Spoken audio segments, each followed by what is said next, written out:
Hello everyone, welcome here to the third European Convention of Family-Friendly Municipalities. We are very happy in this day to host different people from different places of Europe.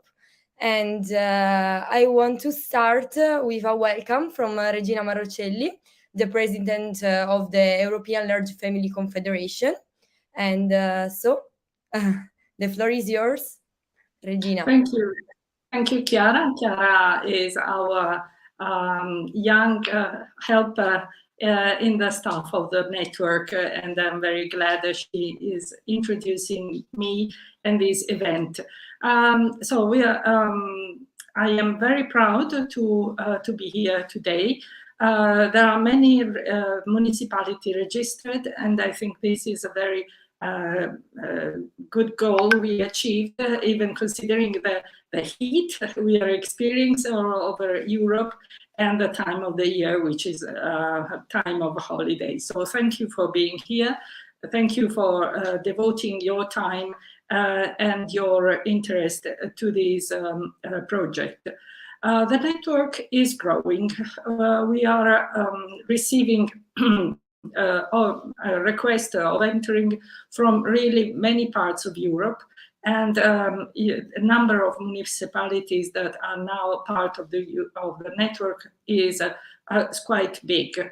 And this calls us to be even more attentive. We want to go on offering info about family-friendly policies to our two municipalities. We want to inform them about good practices and solutions to the many issues that they encounter every day. Unfortunately, we are going to face, and we are facing now, and probably will get worse, general time of crisis, which might cause a slowdown in the interest of family policies, as family policies might be considered as an optional. We believe that they are not. They are the focus of the activity of a local administration, and I think we have to enhance them at this moment of crisis. On the contrary. So we are worried, I must admit. This coming winter might be very difficult for our families, especially for large families and their children, which, as you will hear, count a very large slice of the total of children in Europe. And we are worried because the problematics that families will face are going to be quite hard, according to for example, in energy problems, with inflation and the cost of life rising. So we need to find a solution and to share ideas to improve house efficiency, for example, or the reduction of energy consumption. We have to tackle poverty. This is something that municipalities can't do alone. We really have to work together. All the stakeholders must work together for the sake of families. Okay, so this is our hope, that here today you will find good solutions, good ideas for your work, and we will exit from this meeting with a new will to help families in their life course. We have also you will hear, we have a lot of new events coming up. I hope you will be able to join us in this journey with us, and you will be able to help us and our families in their to improve their well-being. Thank you so much. Sorry for my voice. I'm afraid COVID has beat me, but I'm here and I'm fine. So thank you again. Have a nice day of work. Thank you. Bye-bye. Thank you too, Regina. Thank you so much. And yeah, I think too that this of today will be a really good occasion for share some ideas. Oh, we have here good wishes from Edessa. This is a good representation of how there is people that join the network from all over Europe, also from Portugal. So thank you so much, Mariana. And second, I want to welcome you again with presenting another speaker, another person, that is János Ádám Karácsony, that is the rapporteur of the Commission for Social Policy, Education, Employment, Research and Culture of the European Committee of the Regions. So, János, the floor is yours. Thank you very much for the floor, dear President Maroncelli, dear Secretary General Sanchez, dear ladies and gentlemen. It is a great privilege to address again the convention of the European Network of Family-Friendly Municipalities. I would prefer, of course, to speak to you in person, but this will be for another time when the circumstances allow this. In addition to my role as member and spokesperson of the European Committee of the Regions on Demographic Change, I am the Vice President of the County Council of Pest megye in Hungary. One of our objectives is to enable our district to be a child and family-friendly area. Events such as yours today are of crucial importance because they help promote awareness about how important it is to maintain family-friendly environments and to ensure that this remains a high priority for European municipalities. What has been observed among the main demographic trends is that in recent decades, Europeans are generally having fewer children, and that the pattern of household compositions is changing.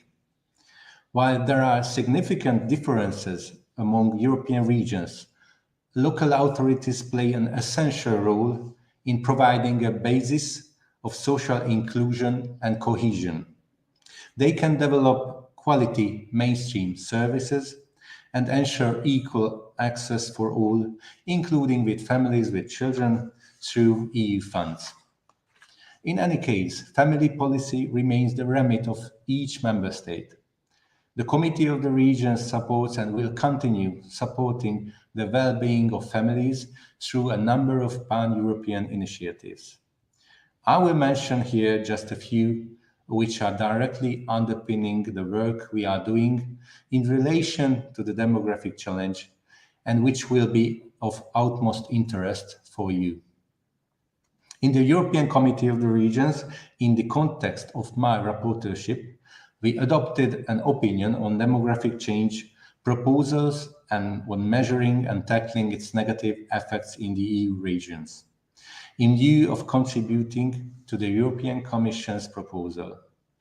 The Committee of the Regions considers that demographic change is one of the biggest challenges facing European cities and regions and rural population, and points out that some of the driving factors behind it are an aging population, the low birth rates, and the unequal distribution of population in the rural and urban areas.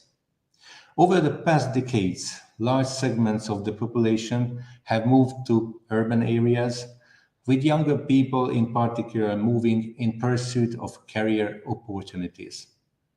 This creates a number of issues for the areas and localities in questions, with development and policy focused on big cities, which in turn causes them to attract and draw more people from rural areas. My opinion took a comprehensive approach crucial for delivering fair, sustainable solutions for all generations, taking care to ensure that no one is left behind, as called for by the UN 2030 Sustainable Development Goals. Specifically, regarding children, the Committee of the Regions has contributed to the implementation of the European Commission communication on the EU strategy on the rights of the child and the proposal for a Council recommendation establishing a European child guarantee by ensuring that local and regional authorities who play a crucial and major role in providing basic services in the fight against poverty and the promotion of children's rights take part in shaping these policies. The opinion emphasized the need to define good practices for reducing child poverty and to improve access to key children's services and the enforcement of children's rights. It also recommended that local and regional authorities be included in efforts to raise awarenesses across the Union. Dear ladies and gentlemen, in the same context, the Committee of the Regions published an opinion on work-life balance for parents and careers. The COR acknowledges the crucial role played by local authorities in this area due to their proximity to citizens and their competencies in matters that affect daily family life, such as childcare, care for the elderly and people.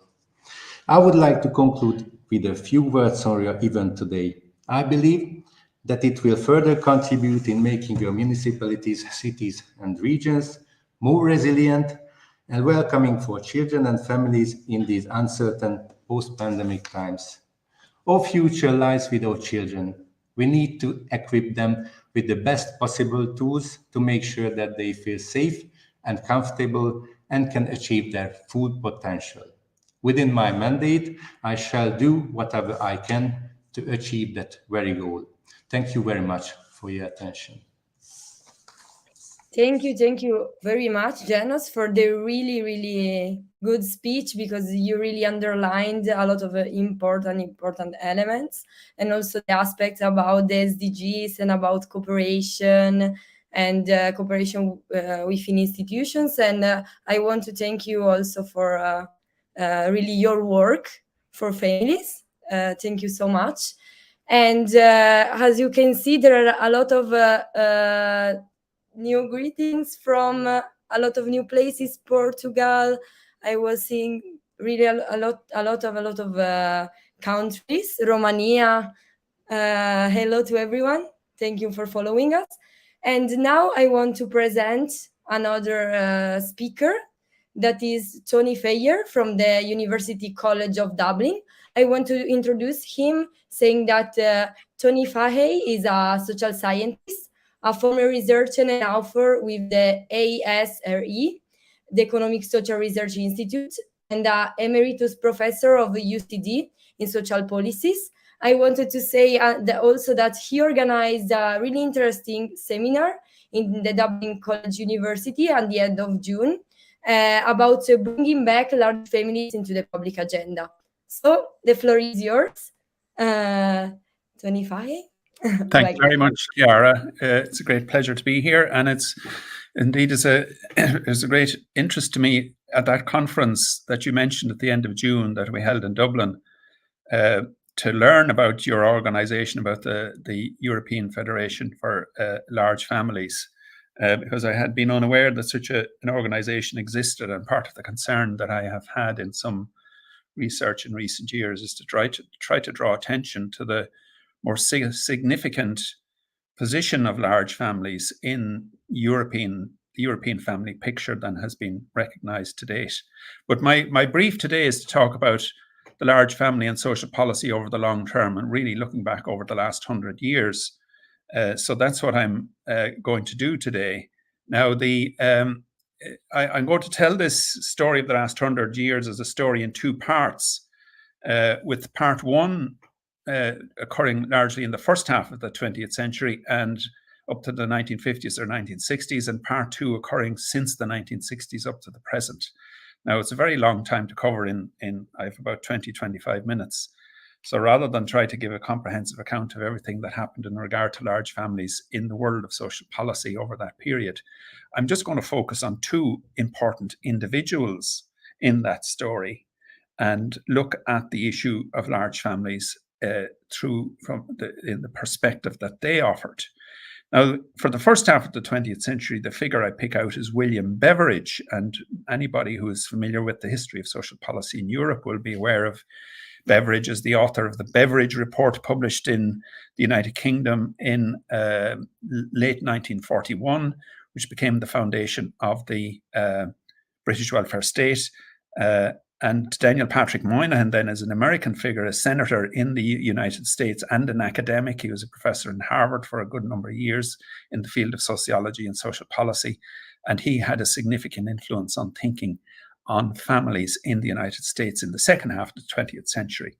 So I'm just going to take these two figures and look at how they saw the question of large families, or in some cases didn't see the question of large families, and tried to tell the story of the last 100 years in that way.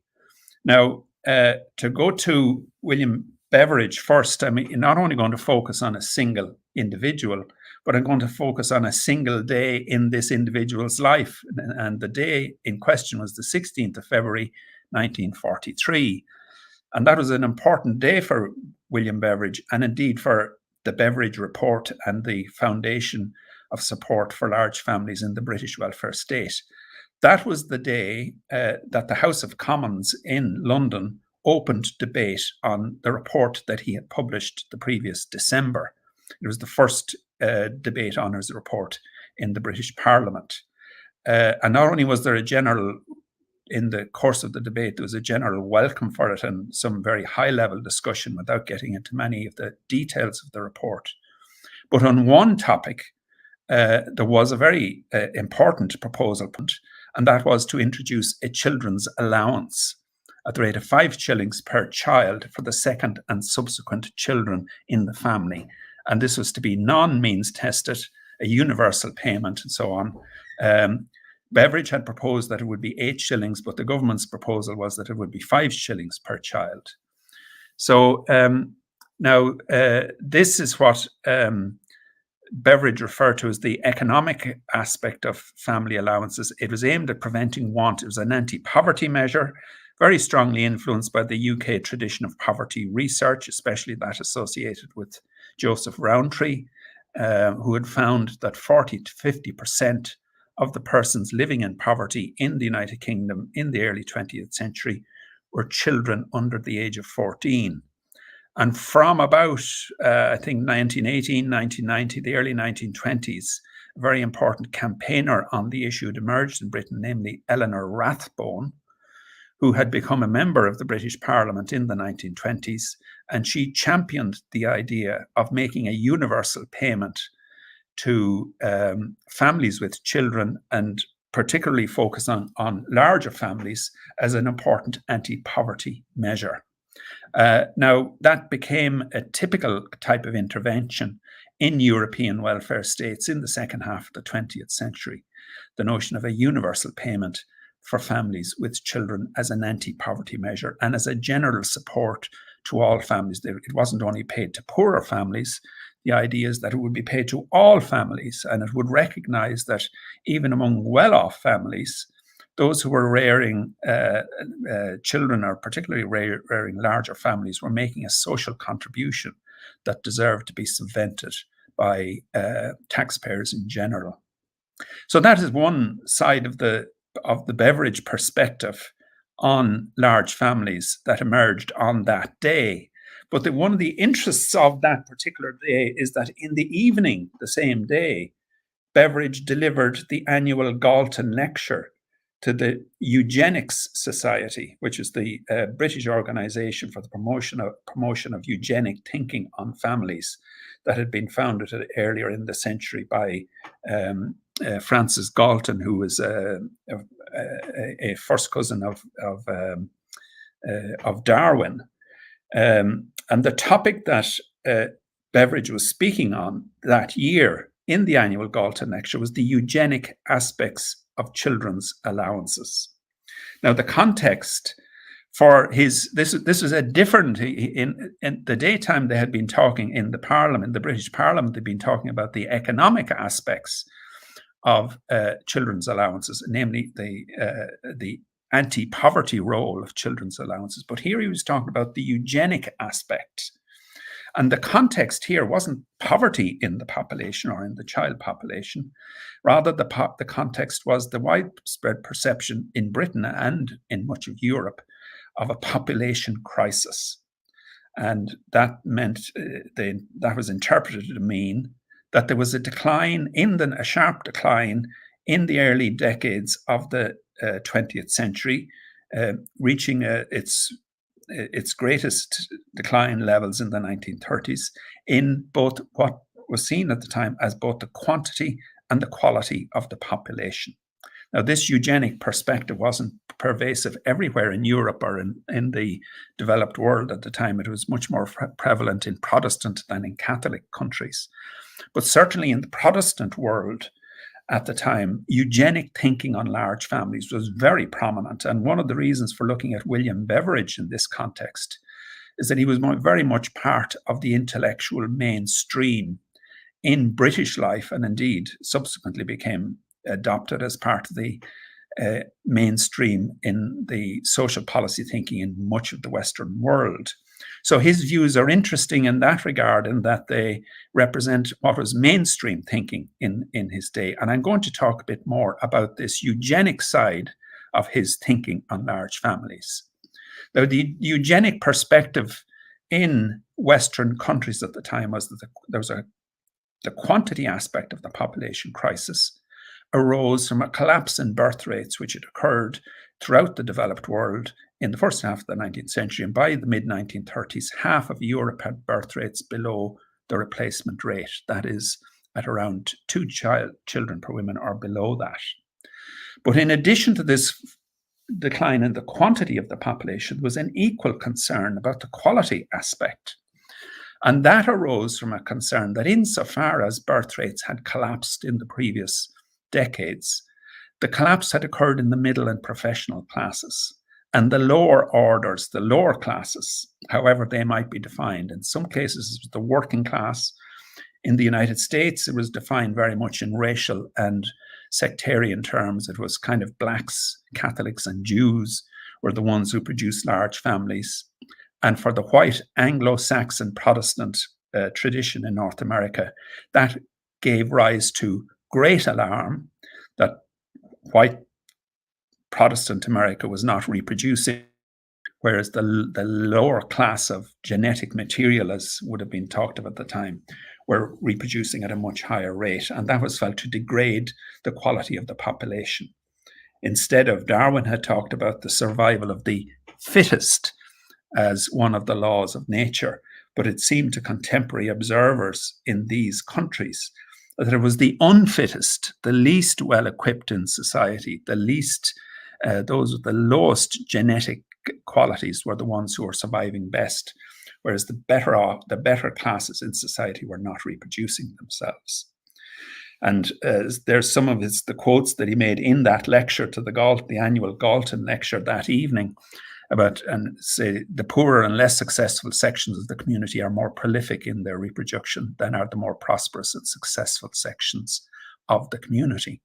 So looking at the question of family size then from a eugenic person, the way Beveridge defined the challenge facing social policy was to just try to discourage dysgenic. Dysgenic means types of reproduction that reduce the quality of the population, to try to discourage that. And that, in his view, and in the view of many of his contemporaries, meant trying to encourage the lower classes to have smaller families, and on the other hand, then to encourage eugenic childbearing, and that would require that larger families, that there should be larger families among the middle and upper classes.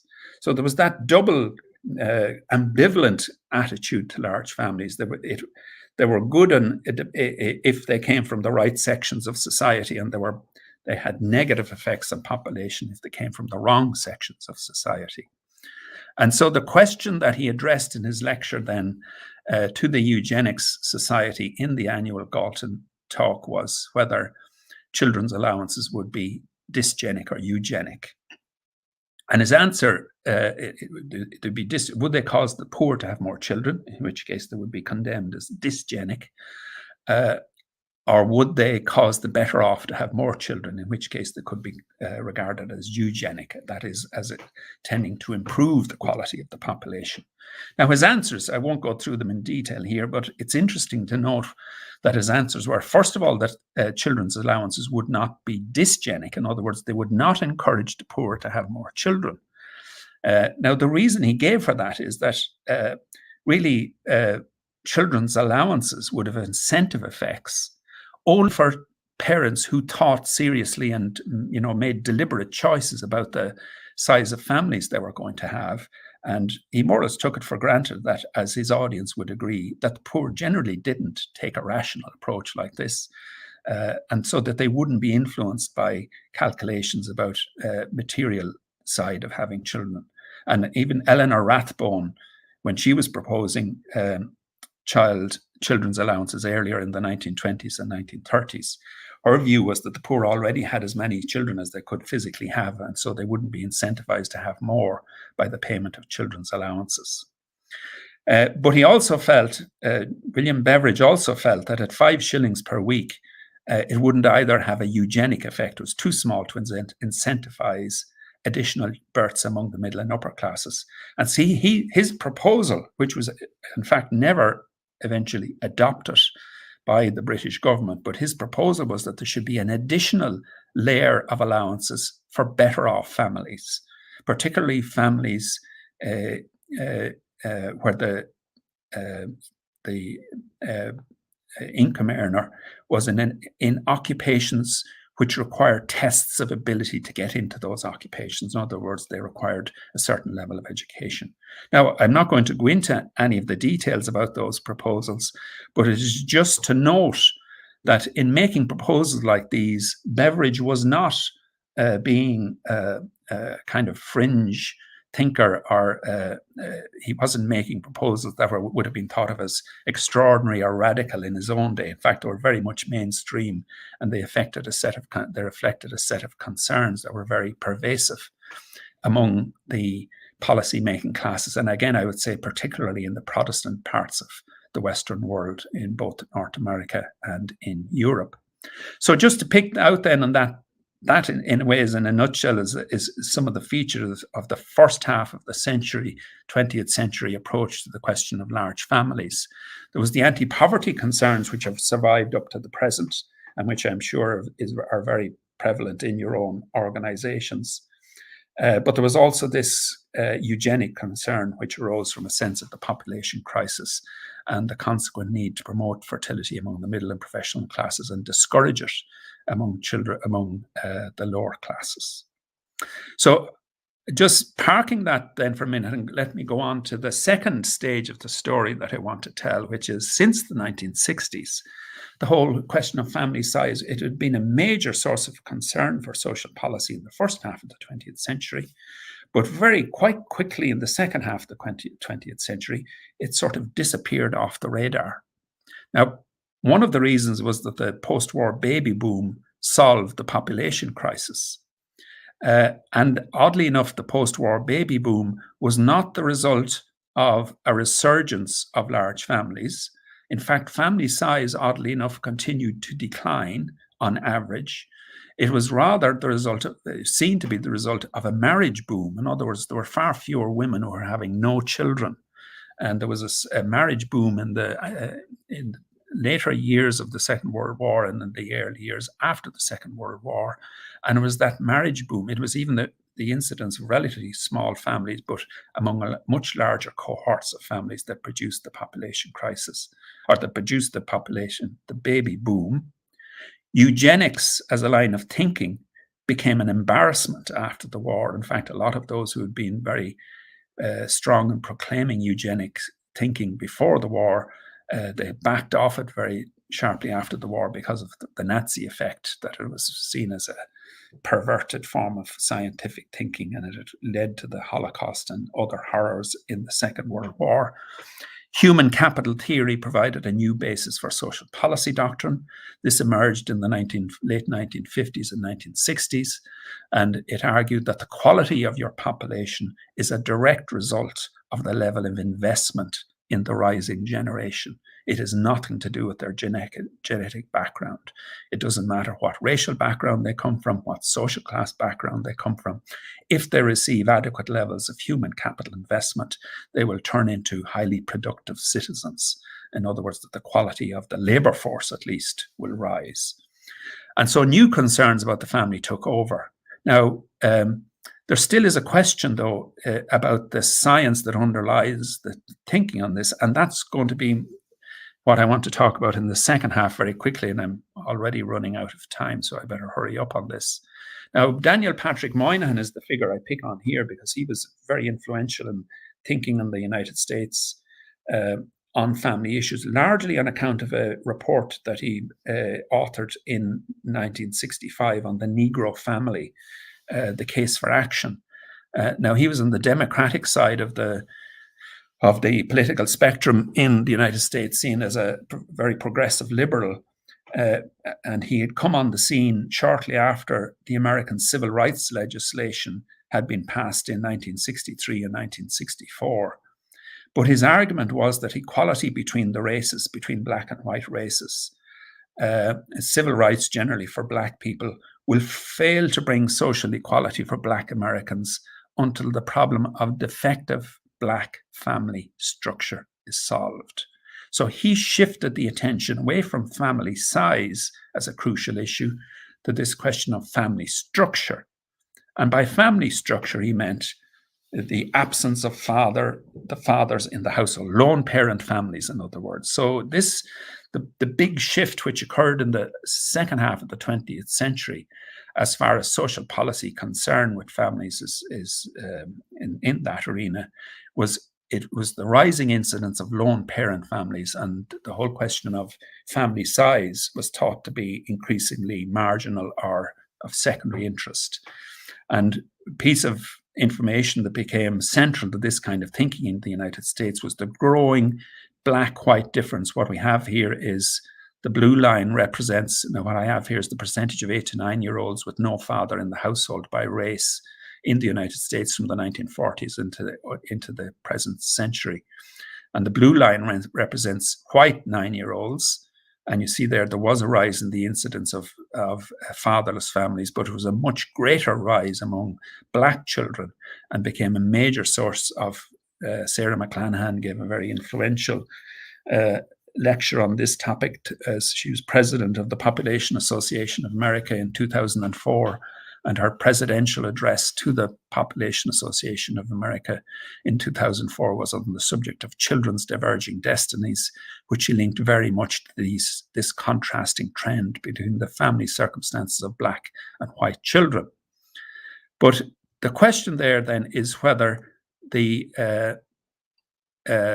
now something has happened with my screen here, but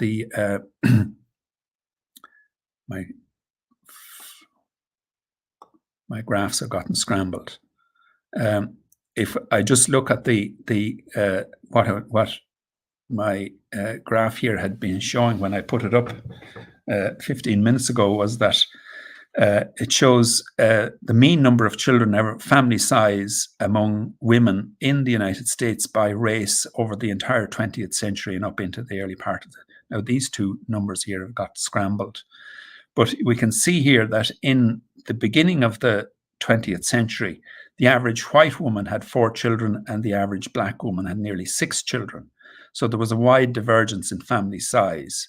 But by the 1940s, now those lines should go down straight. I don't know why they've dropped down to 0 there. But by the 1940s, 1950s and 1960s, the racial difference in these measures seemed to had disappeared. And so there was not only a decline in family size, but the racial gap in family size seemed to have disappeared. And it was partly for that reason that Daniel Patrick Moynihan said family size is no longer the issue, that family structure is what matters. But when we look at another aspect of this, and this is a crucial subject for consideration of family size in the second half of the 20th century. When we look at the situation, say in 1910, where the average white woman had 4 children, the average black woman had nearly 6 children, but among their children, the average family size the average black child grew up in a family of nearly 10 children. And these gaps remained quite prevalent right up until very close to the end of the 20th century. Now, I want to talk about this issue for the remainder of what I'm going to say to you here today, because it is one of the most widely overlooked aspects of family demography, that in order to understand family size, we have to, and large families in particular, we have to appreciate that family size looks quite different when looked at from the perspective of adults or mothers versus the perspective of children. Now, most demographic research on family size focuses on women's family size, and it neglects children's family size. Now, we'd say, well, obviously, what's the difference? How can there be a difference? Now, there is a critical piece of academic writing on this subject produced by Samuel Preston, one of the leading demographers in the United States, in 1976, where he goes into great detail on the difference between family sizes seen from a children versus a women's point of view. And I'm just going to illustrate what he means by that. And the illustration that I want to give you is to take an example of 2. Now, clearly, if I myself am one of 5 children, my mother had 5 children, her family size was 5 children. I am one of 5 siblings, so my family size, or the term I would use, the size of my sibling group, or sib size, is 5. But when we begin to look at the situation of 2 women, then 2 families living next door to each other, and we look at the average family size among the women and among the children. Again, my graph has got a bit scrambled here with the symbols. But if we take 2 women, Mary and Jane, and say they have 6 children between them, Mary has 3 children and Jane has 3 children, then their average family size is 3, and the siblings all have, they're all part of a 3-sibling family. So that's one situation. But if we begin to get variance, in other words, if the spread of the children between the 2 women begins to change away from this completely even balance, say we go down here to 4 and 2, supposing Mary had 4 children and Jane had 2 children. Now, or supposing Mary had 5 children and Jane had 1. Now, if we look at this situation here, the mean of the family size of the women always remains at 3, because there's always 6 children, there's 2 women. And as we all know from our statistics classes, the way you calculate a mean is you add up the total number of children, you divide by the number of mothers, and the answer here is always 3. But in this situation, although the average family size of the women is 3, 5 of the children are living in families of 5 children. So in that case, and there's only 1 child living in a family, in a 1-child family, and actually the mean family size of the children in this instance is not 3, it's 4.33. And in fact, in this extreme instance here, where Mary has all the children and Jane has none, you still have a mean for the 2 women of 3, but the average family size among the children is 6. Now, this is it seems in a certain sense quite easy to understand when you illustrate it in this way, but it is one of the most forgotten basic pieces of arithmetic in family demography. It is widely forgotten that you need to look at the family size of the children as quite a different issue from the family size of the mother once you move on to statistical averages across populations. Now, if we focus here on, in this instance, of a situation where Mary has 4 children and Jane has 2, the mean for the women is 3, but the mean for the children is 3.33, And if we add another woman into the calculation, say we're now looking at a population with 3 women, and the third woman has no children. Now, that would mean that the mean for the women drops to 2, because she is now entered into the scene as a childless woman. But the mean of the family size of the children is unaffected, because you don't take Carla into account when you're calculating the mean family size of the children, simply because there are no children in her family. And one further wrinkle here is that if Carla then goes on to have 1 child, there's now 7 children among the 3 women. The mean goes up, their mean goes up to 2.33, but the mean family size of the children drops to 3. Now, we could spend quite a bit of time exploring the ins and outs of these kinds of numbers, but the fundamental message is that you cannot read off family size among children or SIB size among children from data on women's family size. Now, this is an illustration of what happened the reason is, of course, that among women, you may have a lot of women have no children. You may have a situation, if all women had, say, 3 children in a population, then every child would be in a 3-child family. But if in a population, you have, say, a third of women who have no children, a third of women who have between, say, 2 and 6 children, and a third of women who have over 7 children, then there's huge variation in the concentration of children in families. And it has a very big effect on the family size of children. And so what in the United States back in the 1960s, a very high proportion of Black women were childless. Now, there's an interesting story as to why that was the case, much higher than it was among white women. There was a very high incidence of Black women who were childless. A third of Black married, and this is married women we're talking about here, a third of them had no children, and 13% of them had at least 7 children. And the consequence of that was that the percentage of 8 to 9-year-olds with very large family sizes in the United States remained very high until the 1970s. Now, it then dropped very sharply, and there was a very wide divergence in children's family size in this period between Black and white in children's family size. Now, recall again what Daniel Patrick Moynihan had found, that that Daniel Patrick Moynihan, if we go back to the graphs that he'd been talking about, where he said family structure now matters because the gap in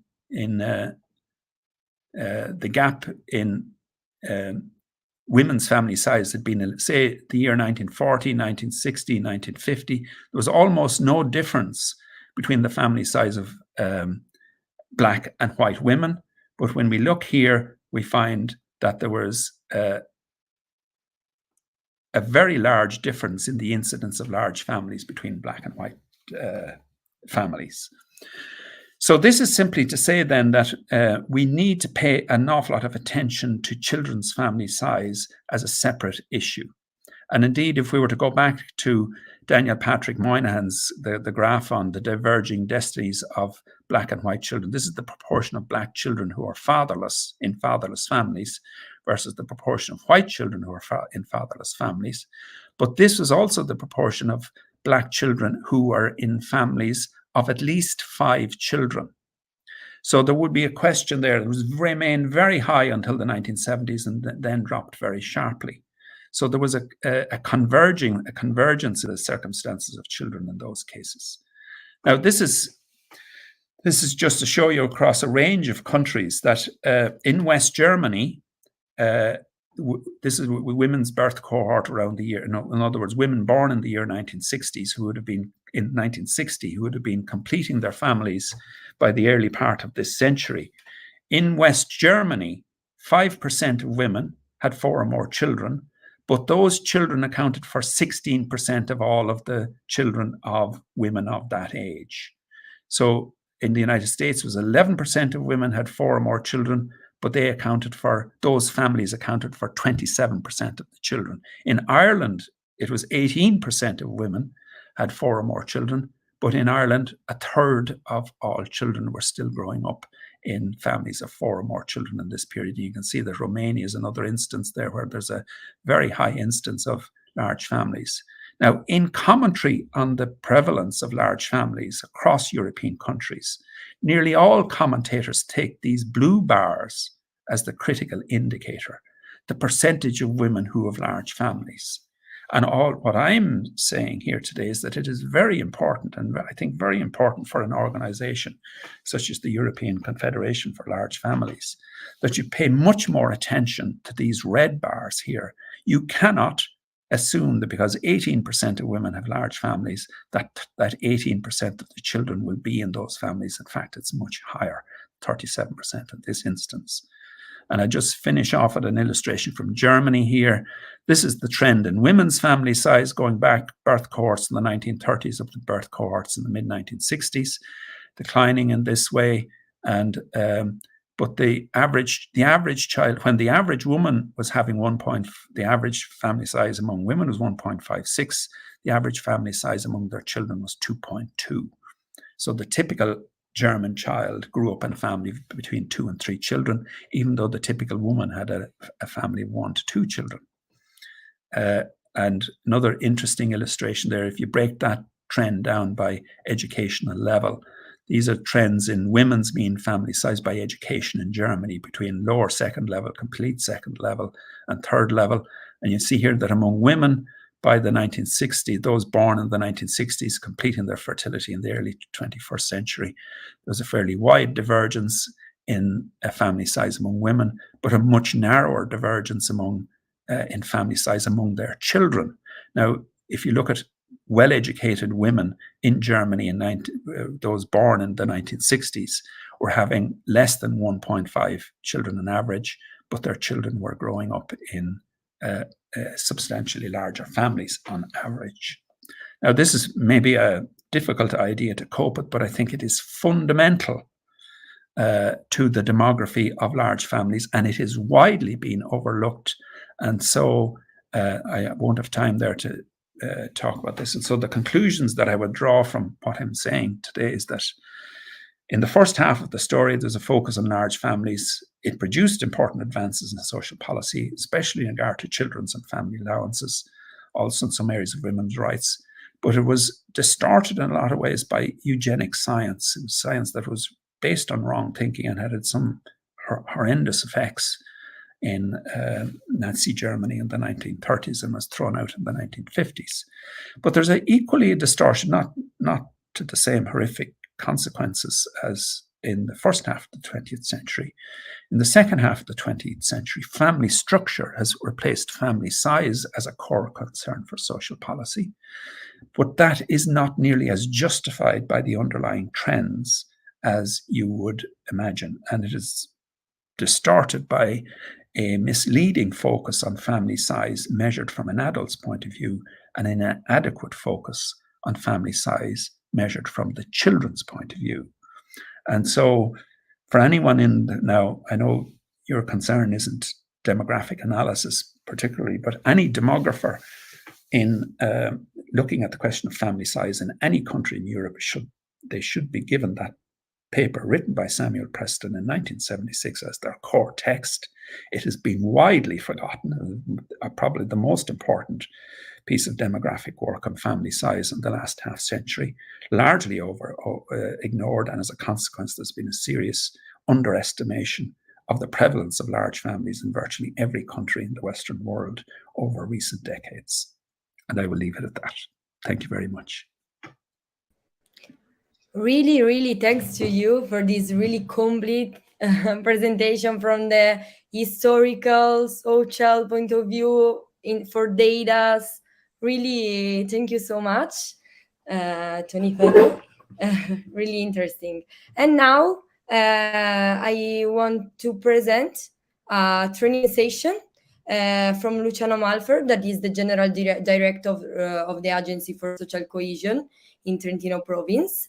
And but first, I see that here we have other new greetings from Verona in Italy, from Maya in Portugal, from Krakow in Poland. Wow, really from everywhere. From Kazakhstan, Almaty, Kazakhstan. Yeah, wow, nice. Castelldefels in Portugal. Thank you. And the story is from Maia, Portugal. Oh, wow, thank you. Vila Verde in Portugal. Oh, a lot of presents from Portugal. Trofa. Oh, thank you. Vilnius, Lithuania. Wow. You can see how networking works. And also we have some greeting. Thanks for Dr. Fahey for the great exposition. I really agree. It was really, really interesting. And now I think we can follow with a training session from Luciano Malfer, as I was saying. Unfortunately, today he couldn't be here because he had other things with work. So, but he registered some videos because these training sessions will be about how to design and develop a family plan in a municipality. But first of all, we have a video of presentation of Luciano that wants to say hi to everyone. So.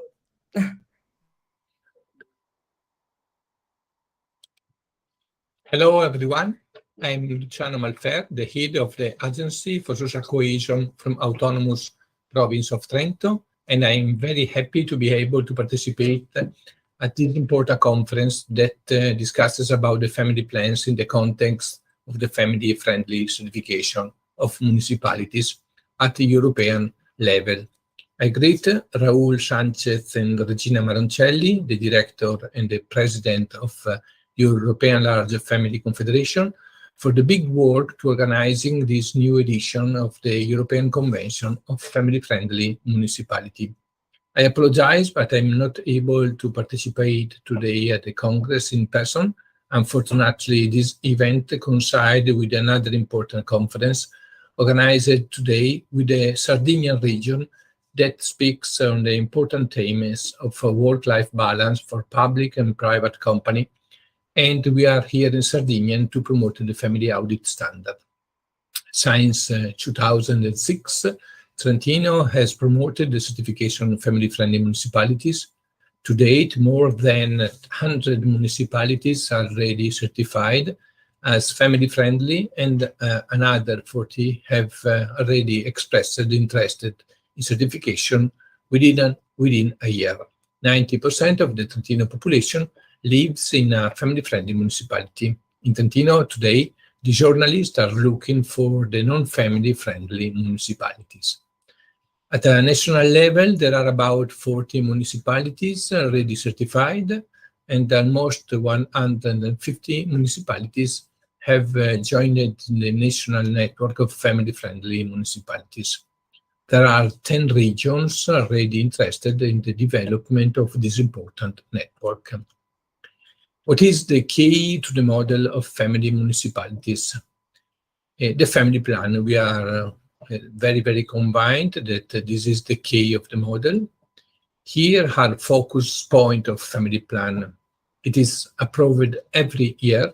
Every year we have a family plan. It involves all the councillors of the municipality, not one minister, but all the municipality.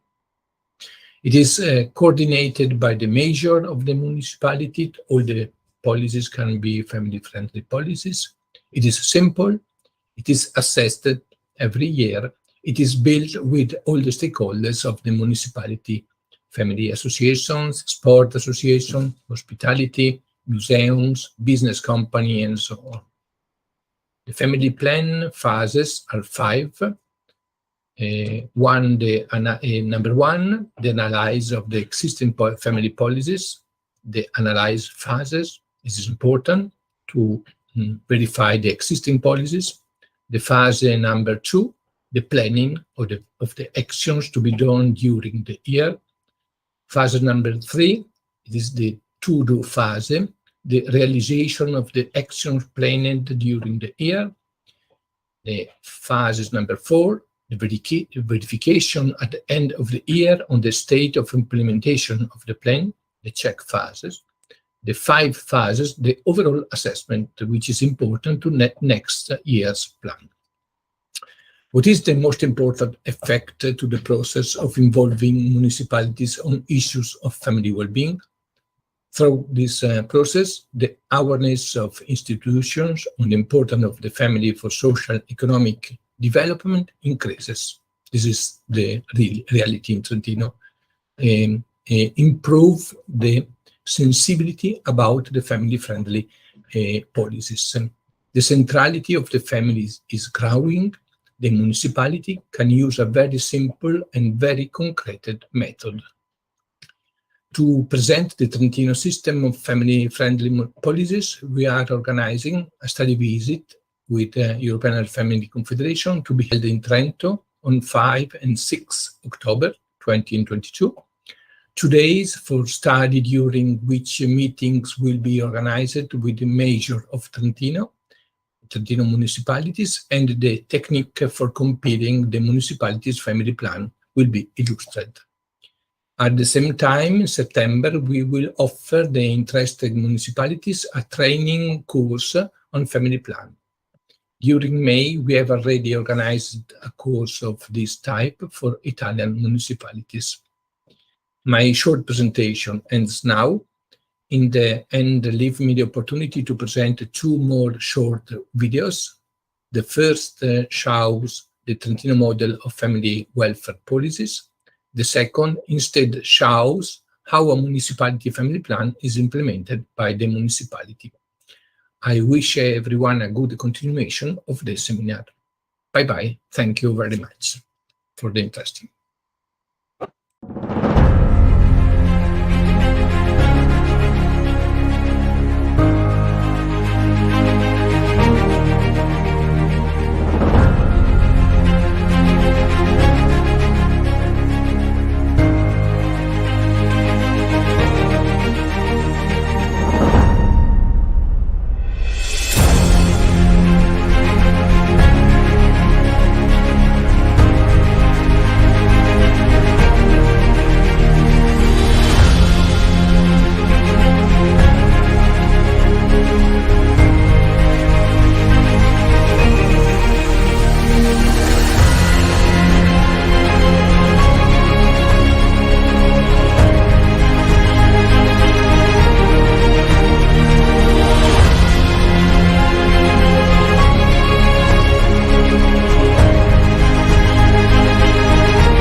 The family plans are a strategic tool to support more than 100 family certified municipalities in becoming a family-friendly community.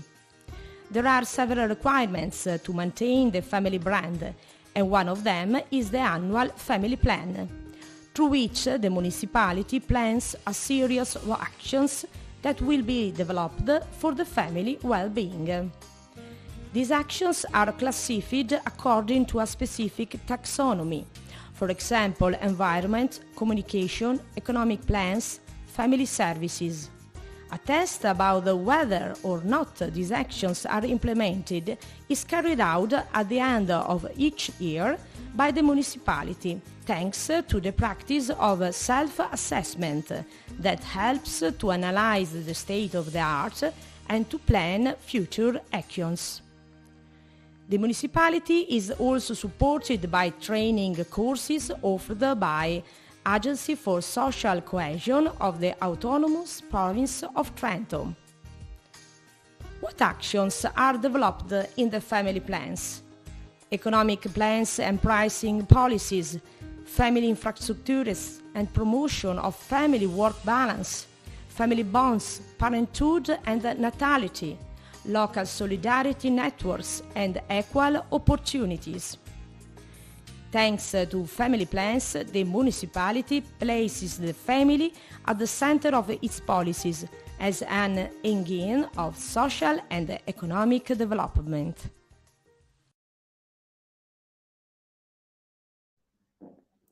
So thank you so much, Luciano. Also, if you were not here, but you, with your video, I think you explained really well how the family plan works and how much is important, and the concrete example of Trenton and how to apply a family plan has really a concrete and good, I don't know, consequences for the social well-being and the well-being in general of families. And now I will follow with a section about good practices supporting families at the local level. We have different municipalities that are part of the European network of family-friendly municipalities that will show some of them good practices. I want to underline that there is a section in particular in the website of familycities.eu that you can find easily in Google or elsewhere.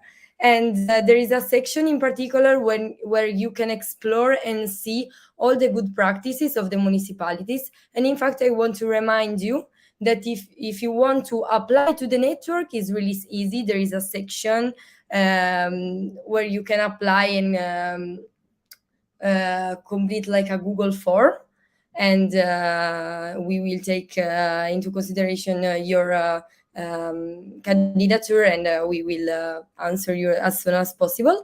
But you can also, if you are already part of the network, you can add your good practices in the specific section.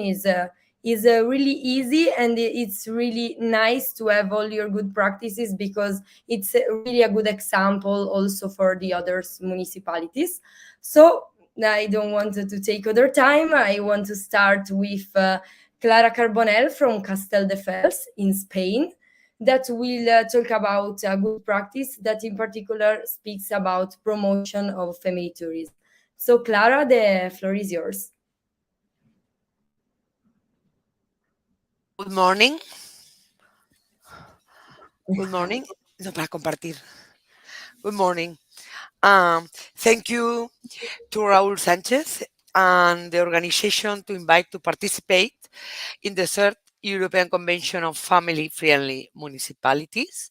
And I am apologize for my poor English, but I will try to do better. Let's go. Sí, ya, gracias. Ya la voy adelantando, ya está. Okay. Castelldefels is a city in Barcelona, and we try to explain 5 good practices supporting families at local level. And first of all, the main data of Castelldefels are we are 67,000 inhabitants, 3,500 industry employees, 4,700 accommodation places, 400 restaurants, 20 beach bars, and 5,000 beds. More, we have a castle, a Buddhist monastery. We are very next to airport and Barcelona, and we are certificate in sports and family, and we have a big natural park. It's more or less the structure, the Castelldefels structure. We are the city for the family because Castelldefels is a destination that have a certified offer of accommodation, establishment, restoration, and leisure aimed at the little ones. We have children's clubs, a sector adapted for family stays and benefits, indicators for a sustainable family and inclusive beach, along with good practices. And the 5 good practices that we have for to supporting families at local level. First of all, we are the services with the identification bracelets, family or directly connected rooms, availability of coach adapted catering offer. In the second hand, the security, special attention to safety and surveillance regulation, because we have a comfortable beach. And the 3, 4, and 5 items are the programs. We have an extensive entertainment program, services and activities for children. The facilities, a lot of facilities suitable for the little ones. And information, easy access to information on daily activity programs to better plan your stay. About the family restaurants, we work too hard with our restaurants for offer families like children's menus, high chairs, beeps, the upper chambers, and easy access for stroller and glasses with lid and straws. They can also provide coloring mats and crayons to keep children busy at the table, small play areas to breastfeed a child. A good restaurant for children for us should think about their safety by putting round tables or tables with non-dangerous corners and covering the plugs so that the little ones are not tempted to put their fingers. About the mobility and sustainability, we have a tourist train and we encourage the families for this use, the electric bicycles and train and bus. We have a lot of certifications, but our family certifications, it was from 2015. And we have a lot of certificate companies like apartments, campsites, hotels, leisure companies, information office, tourists, and restaurants.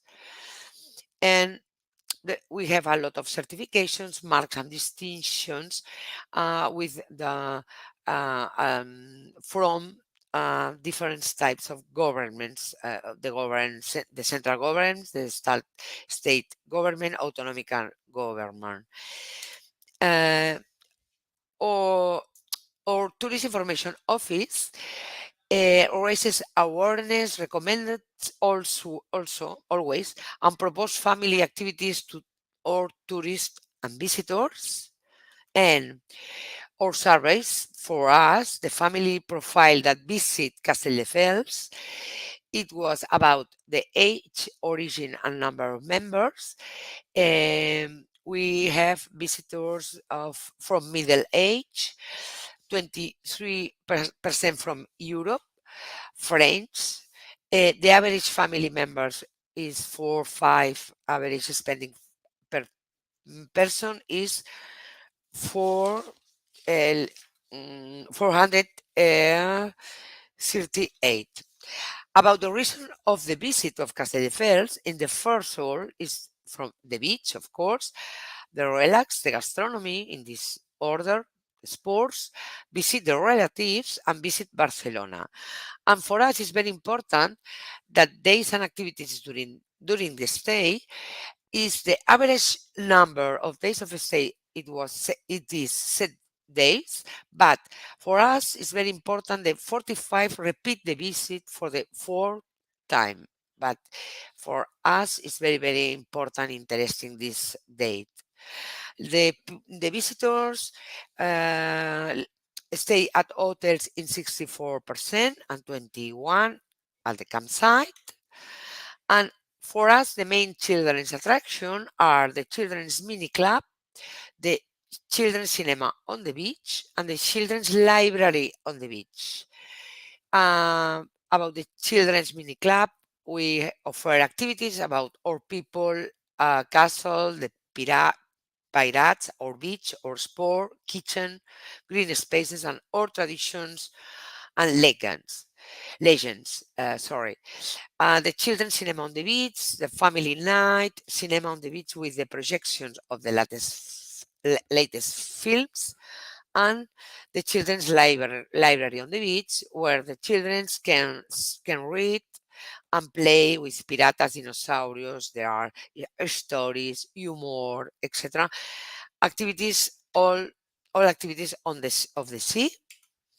And for us, our beach, from 6 kilometers, our mission is to ensure that the beach, its services, and the facilities are a model of quality and a healthy space for family use and enjoyment, as well as facilitating element to promote quality tourism that, in a participatory manner, involves all the public and private agents that they act and live on the beach. And this is different sources for preparing this conference. And thank you all. Thank you.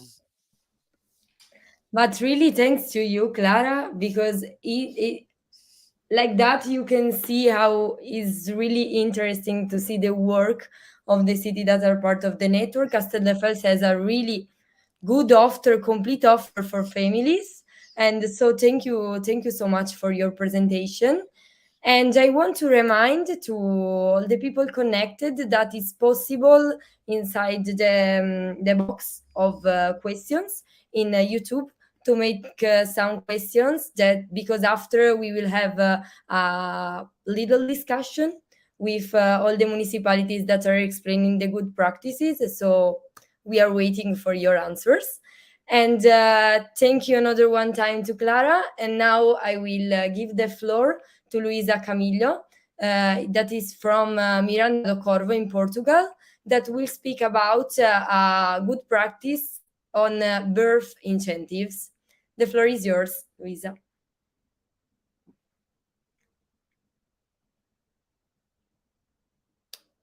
Okay, maybe I don't think in this moment is available, maybe some problems of connection, but don't worry, there is time. I hope she will connect later.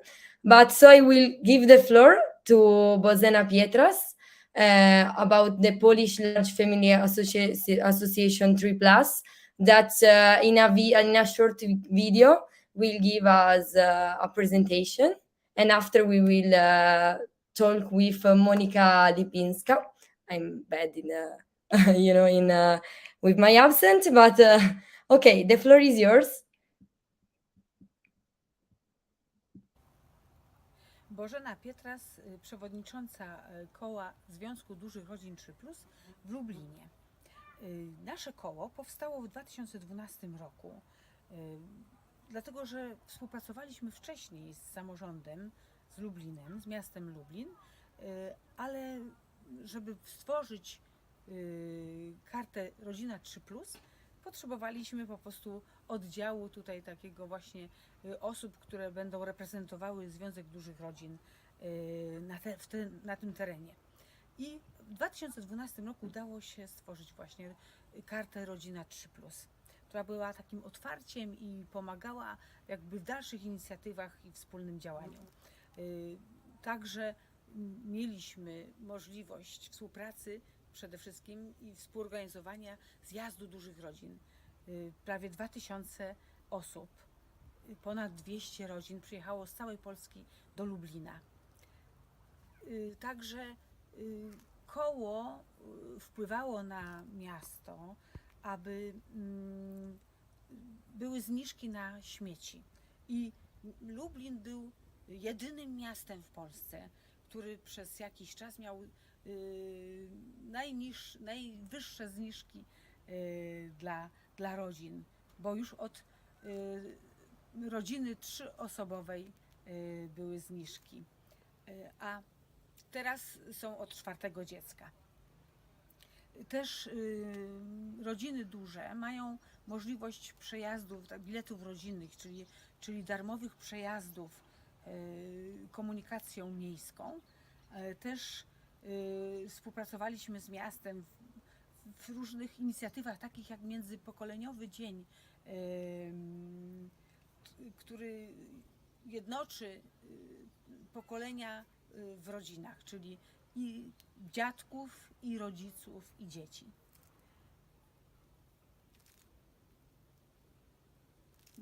chyba już, znaczy chyba nie wiem, ale miałam powiedzieć o śmieciach. Aha, karta dużej, może o karcie dużej rodziny jeszcze powiem.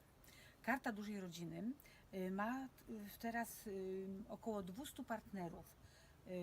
To są i jednostki kulturalne, także prywatni przedsiębiorcy, sportowe, też są darmowe, dla pewnej puli rodzin są darmowe wejścia na baseny. Szczególnie rodziny mają wejścia w czasie, gdy po prostu są wolne godziny, nie tak obłożone przez innych chętnych. Chyba wszystko. Thank you so much. It was another really interesting example of really good practices for the support of the families. Now I know that Luisa is actually connected, so I will give the floor to Luisa. I think I have connection now. Yeah, no problem. We know it's a routine thing. So the floor is yours, Luisa. Thank you. I want to thank everyone who is here with us for the many countries that are here, and thanks Dr. Raul Sanchez for inviting Miranda do Corvo to be here to do this presentation. So I'm gonna apologize for my poor English.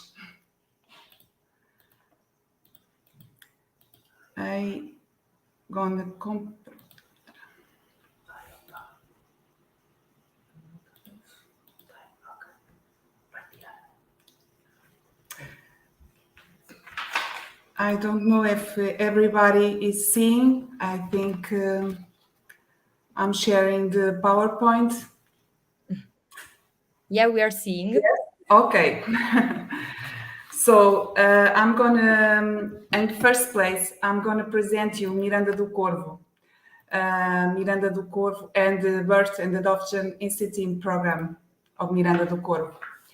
Miranda do Corvo is a municipality of the district of Coimbra, and is a fascinating place that you have to be here to know this place. The municipality has a lot to offer to visitors, from historical, cultural, and religious heritage to food enthusiasts, sports people, and nature lovers. The entire heritage is spread over the 4 parishes of Miranda do Corvo. The historical center of the town of Miranda do Corvo, which resists the year and year of modern life. We invite you to visit the Torre Cineira, the tower, and the Igreja Matriz, the church located in Alto do Calvário, and to stroll through the narrow streets full of history and houses of century features. I want to invite you to visit the monastery of Smith, the sanctuary of Senhor da Serra, and the chapel of Nossa Senhora da Piedade Tábuas, and the economical temple that unites the various religions of the world, and is very unique. And Condramás include in the network of cheese villages of Serra da Lousã. The village of Condramás is an idyllic place to visit. In a strategic location, the village unfolds itself through the beauty of the mountains to surround with their green mantle. It's very beautiful. You have to be here. It's also a mandatory crossing point to more than 2,000 kilometers marked trails of trail running, mountain biking, and hiking that cover almost the entire territory of the municipality. However, Miranda do Corvo faces a problem. About 2,014 people live in the municipality of Miranda do Corvo, corresponding to 2.7% of the population residing in the region of Coimbra, and 0.5% of the residents of the central region, and only 0.1% of the population residing on the mainland, which makes it the highest municipality with the smallest population in Coimbra region. The phenomenon of population aging in Miranda do Corvo is a problem that we have to combat. The decrease in the mortality rate and the increase in average expectancy life are factors that contribute to the phenomenon of inversion of the pyramid and consequent low birth rate in the municipality of Miranda do Corvo. So we have to think of ways to combat this problem. To combat this phenomenon, a strong investment has been made in terms of implementation of social development and education policies. The aim is to improve the quality of life of families and creating greater attractiveness to the settlement of population in the municipality. In this context, the Birth and Adoption Incentive Program of the Municipality of Miranda do Corvo was created.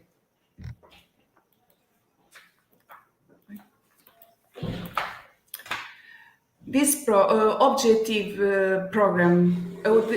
objectives of this program is to increase the birth rate, attract and establish new families in the municipality of Miranda do Corvo, to promote local commerce, attending that support purchases and initial financial investment in order to the birth of the child and necessary acquisition of essential goods for the well-being of the children in the first months of life.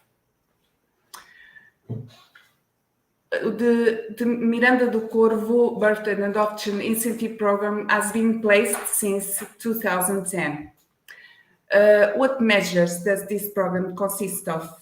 This program provides for the attribution of a financial aid in a single payment wherever there is a birth or full adoption of a child in the municipality of Miranda do Corvo in the amount of 250 euros for the first and the second child, 500 euros for the third child, and 100 euros for the fourth child and the following. The increase of the amount, depending on the number of children, is in line with the good practice of the Observatory for Large Families. Sorry, Luisa, for interrupting you. I don't know why the slides are not changing. So I am always seeing like the first one. So I don't know if you want to try to put out the share or try again. I don't know if you can try. Maybe you are not seeing the slides. No, we were seeing, but always the same one. So it's like they were changing. After a bit, they stopped. So if you try to reshare, because maybe there was a little bug, we try again. No problem. You were very clear, so don't. Yes, but I have. I want to share. Try again.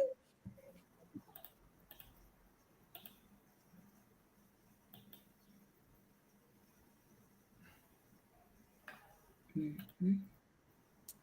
I remember. You were seeing nothing. No, I was seeing, but there was like always the same one slide. So maybe if you try now to change the slide. No, I don't know why I always see the same one. I don't know if you are seeing this one. You are seeing this one? No, I always see the same one. So I don't know if you want to try to put it in full screen. Sorry, yes, I need you to click on the left. You have the second slide only to, yes, and we are seeing the second now. Okay, and clicking the next ones, we will watch it. Okay. Thank you, Luisa. But you are seeing everything is, you are seeing the editor, so now we are, the slide, now we are seeing everything. Yes. Okay. So I was saying that you have to be here in Miranda to discover this land that has many things to offer. Here is the Torcineira. I was telling about this, but I see that you didn't saw anything. here. Condremas, you have to visit Condremas. It's a nice place. So we have a problem. Miranda do Corvo faces a problem. This is the population aging in Miranda do Corvo. We have to think about ways to solve this problem or to minimize this problem. One of the ways was the birth and adoption incentive program that has these objectives that I was saying: increase the birth rate, attract and establish new families in the municipality of Miranda do Corvo, promote local commerce, support purchases and initial financial investment necessary to acquire the essential goods of the well-being of a child in the early months. And this program has this measure as two measures. One of the measures is this that provides the attribution for the financial aid in the single payment whenever there is a birth of a full adoption of a child in the municipality of Miranda do Corvo, in this amount I was saying. In the increase of the amount, depending on the number of children, is in line with the good practice of the Observatory of Large Families that we integrate since 2010. This monetary support is granted upon a presentation of proof of purchases of products or goods in the commercial establishments in the municipality. This is a way to contribute support and boost local commerce. People can acquire the goods up to 3 months before, and up to 1 year after the birth of the child. This program has another measure, a youth growing bank account. This program also includes the opening of a youth growing bank account.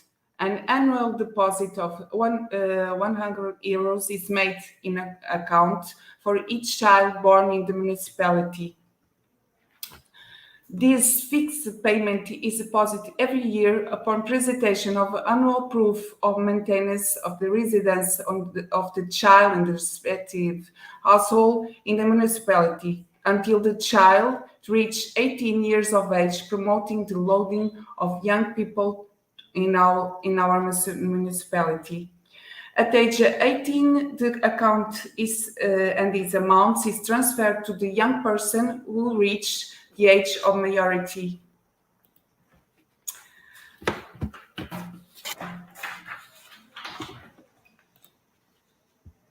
I'm sorry.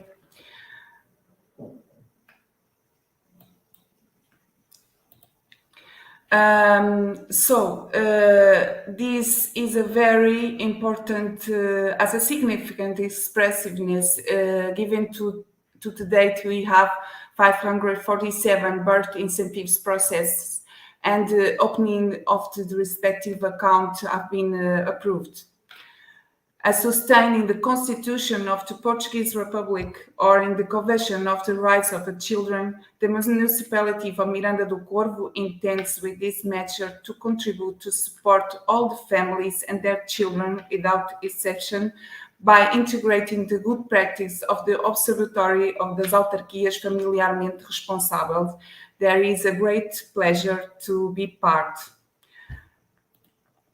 So this was our contribute, and thank you very much for watching, and I'm sorry for these little problems. No problem, because you was really clear. I think after this presentation, most of us want to visit Miranda do Corvo for sure. Yes. You are all invited to be here. It's very beautiful, as the Serra da Lausanne, the schist villages is very nice, and you will be welcome here. You will, and if you like sports, if you like to the nature, is the place to be. The right place. Yes, Oh, really. Thank you so much. Really interesting. And so we can follow with Daniela Durastanti. Thanks again, Luisa.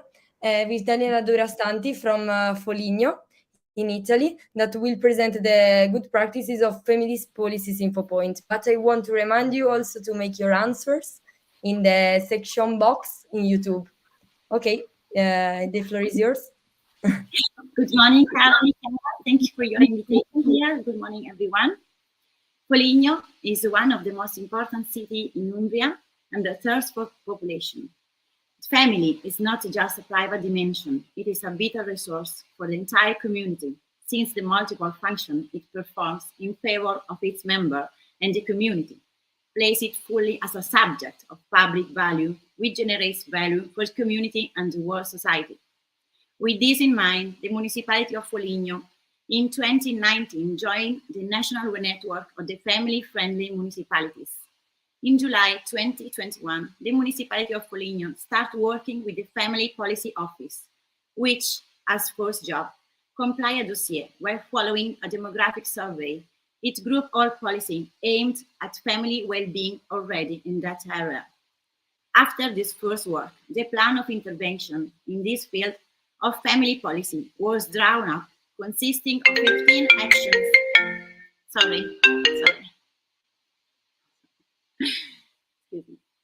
After this work,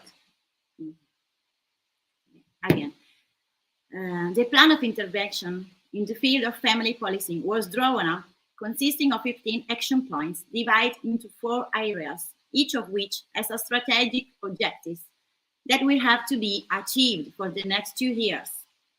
Following this work, the municipality of Foligno on November was the only Umbrian municipality during 2021 to receive the certification of family-friendly municipality that demonstrates consistency with the electoral program that placed the family at the center of the administrative action into innovative logic to look at investment and good practices aimed at the family itself, not just welfare, but strategic intervention for the well-being of the community. The intervention plan is made up of 15 points, some of which have already been implemented.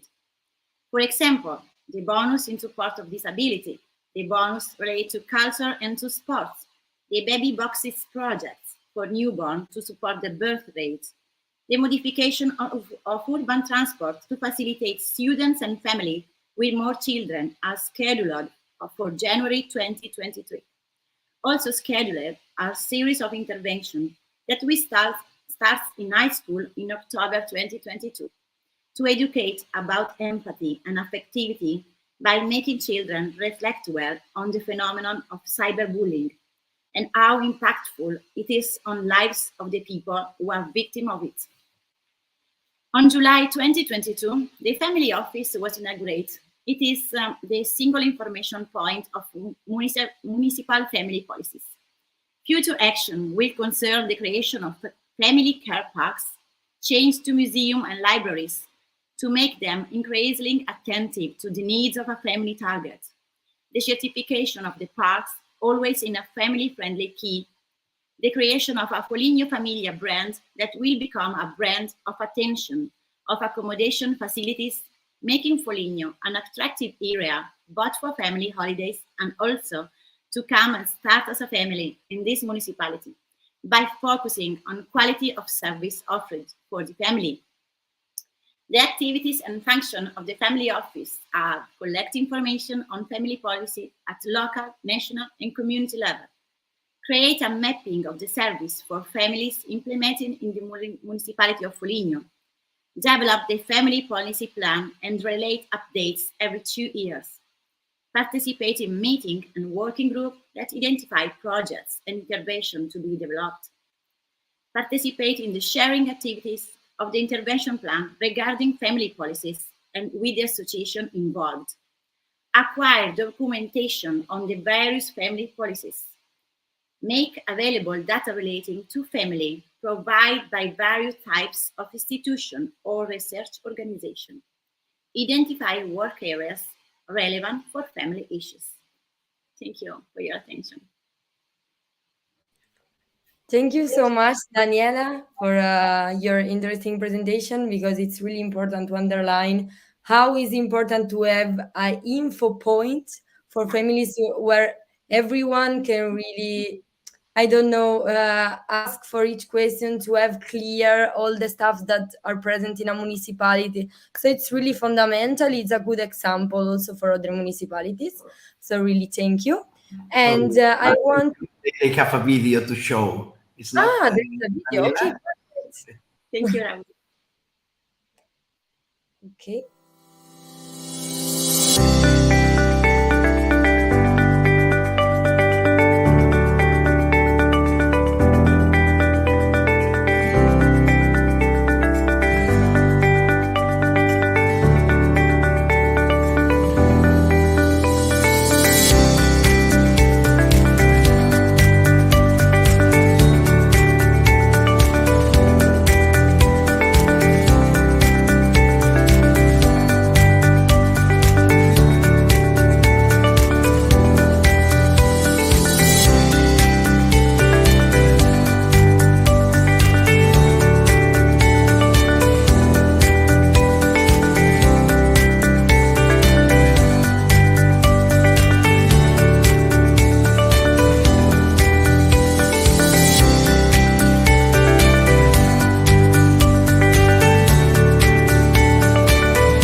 Thank you again also for this video, where you saw really that they made a really good plan.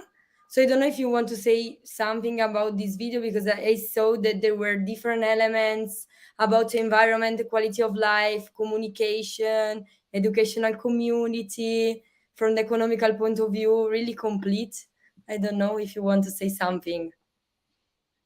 Okay, yes, the plan is made by 15 points, and we work with a commission together, different points.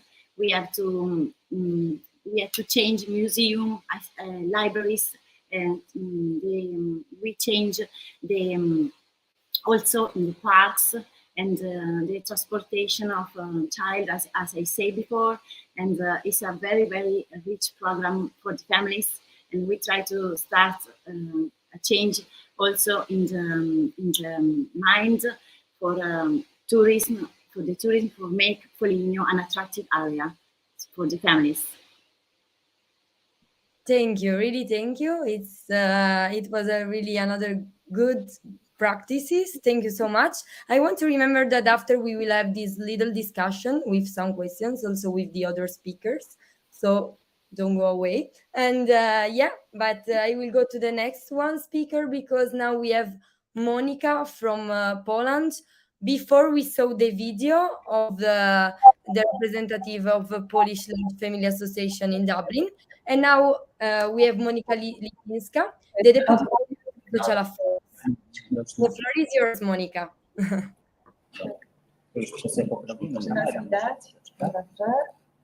Can you hear us and see us all right? Yeah, we see you and hear you well. Thank you so much. Dzień dobry, bardzo serdecznie witam wszystkich Państwa. Ogromnie dziękuję za zaproszenie, za to, że możemy dzisiaj Państwu zaprezentować to, co robi Lublin w obszarze polityki społecznej, polityki rodzinnej. Jeszcze powiem, że jest ze mną i towarzyszyć mi będzie pan Daniel Gorbaczuk, który będzie mnie wspierał w tym, byście Państwo nas dobrze zrozumieli. So just first of all, thank you so much for the invitation.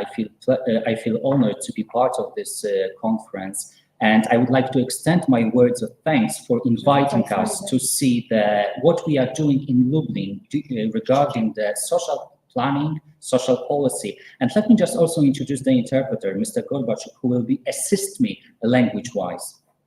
I przechodząc już do tematu polityki rodzinnej, chcę powiedzieć, że ona jest priorytetowa, jeśli chodzi o działania naszego samorządu. Jest bardzo szeroka, obejmuje wszelkie sfery życia naszych mieszkańców, ale też jest opracowana w oparciu o to, co istotne, o czym była dzisiaj mowa, czyli o demografię, o też lokalne problemy, jest odpowiedzią na te najbardziej pilne i realne potrzeby naszych lubelskich rodzin. And let me just start by saying that social planning and social policy is very important for Lublin. It is actually one of the priorities number one. It is not very single outed. It is very broadly understood. It answers our residents' problems, day-to-day living, but it also tries to include every single member of the society in the social policy. It is also refers to the problems which you have identified, like food, housing, and other problems that our residents struggle with. So, first of all, we do not leave them behind. Działań w zakresie polityki społecznej jest bardzo wiele. Ja omówię je pokrótce, prezentację Państwu przekazując, natomiast potem skupię się na jednej praktyce, którą szerzej omówię, dotyczącą wsparcia rodzin dużych w naszym mieście. My presentation is quite broad, and I will take the liberty of sending it to you for further reference. But in the second part of my speech, I will focus on one example, how it works in practice regarding the big families. Więc polityka rodzinna naszego miasta to także głównie działania skierowane na rodziny z dziećmi i tutaj już od najmłodszych lat staramy się zabezpieczyć im także wsparcie w placówkach, które organizujemy i które prowadzimy w naszym mieście poprzez bardzo nowoczesne, znakomicie wyposażone o wysokim standardzie miejsca opieki dla maluchów do 3. roku życia, w tym dostosowane do szczególnych potrzeb rozwojowych z różnymi oddziaływaniami sensorycznymi dla dzieci także z niepełnosprawnością.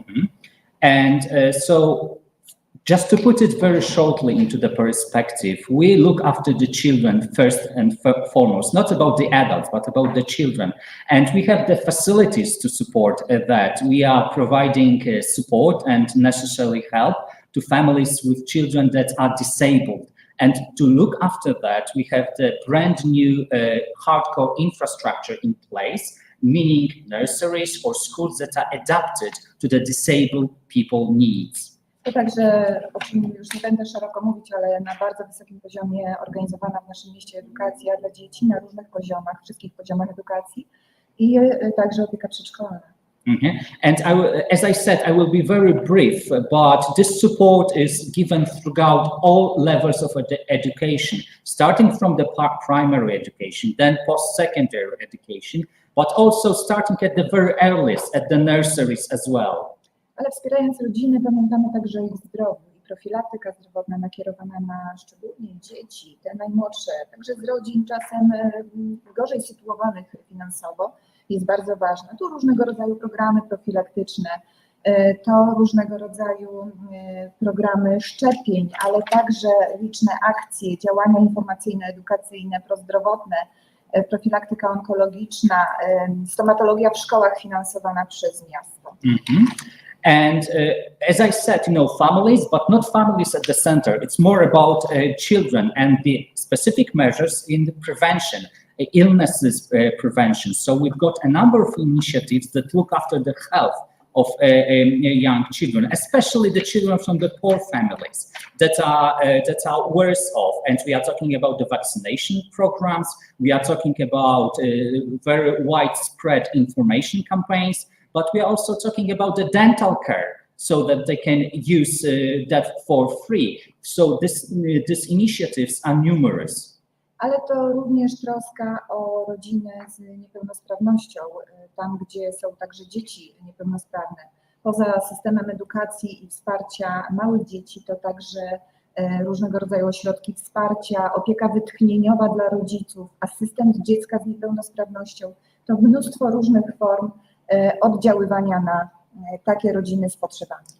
Why am I emphasizing, the disabled children that much? Because we are in the lead regarding the measures. We talk about the respite care for the carers, so the parents can have a time off while the assistant of the family is looking after the disabled children. Of course, a part of the educational aspect, where assistant teachers are put in place to help in a regular education.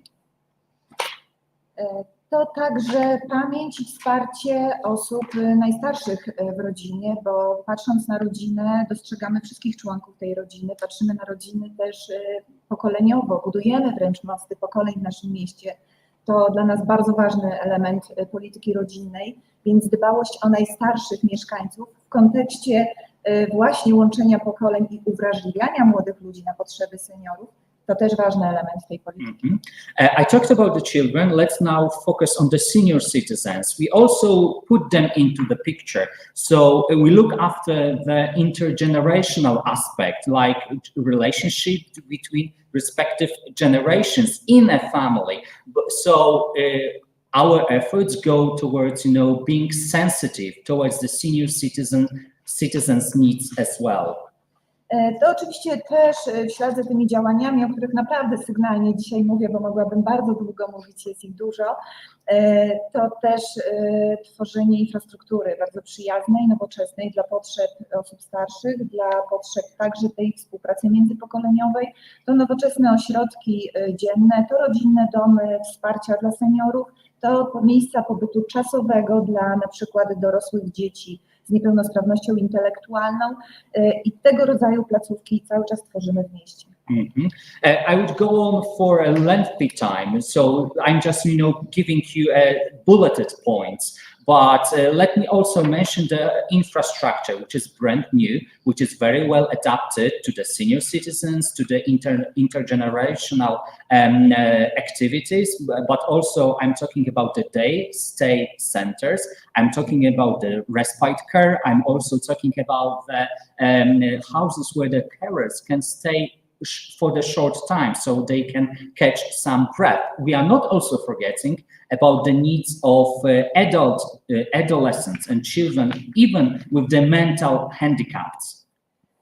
Tu jeszcze parę slajdów dotyczących tego, o czym mówiłam, czyli to wsparcie seniorów w kontekście też tej wielopokoleniowości i międzypokoleniowości.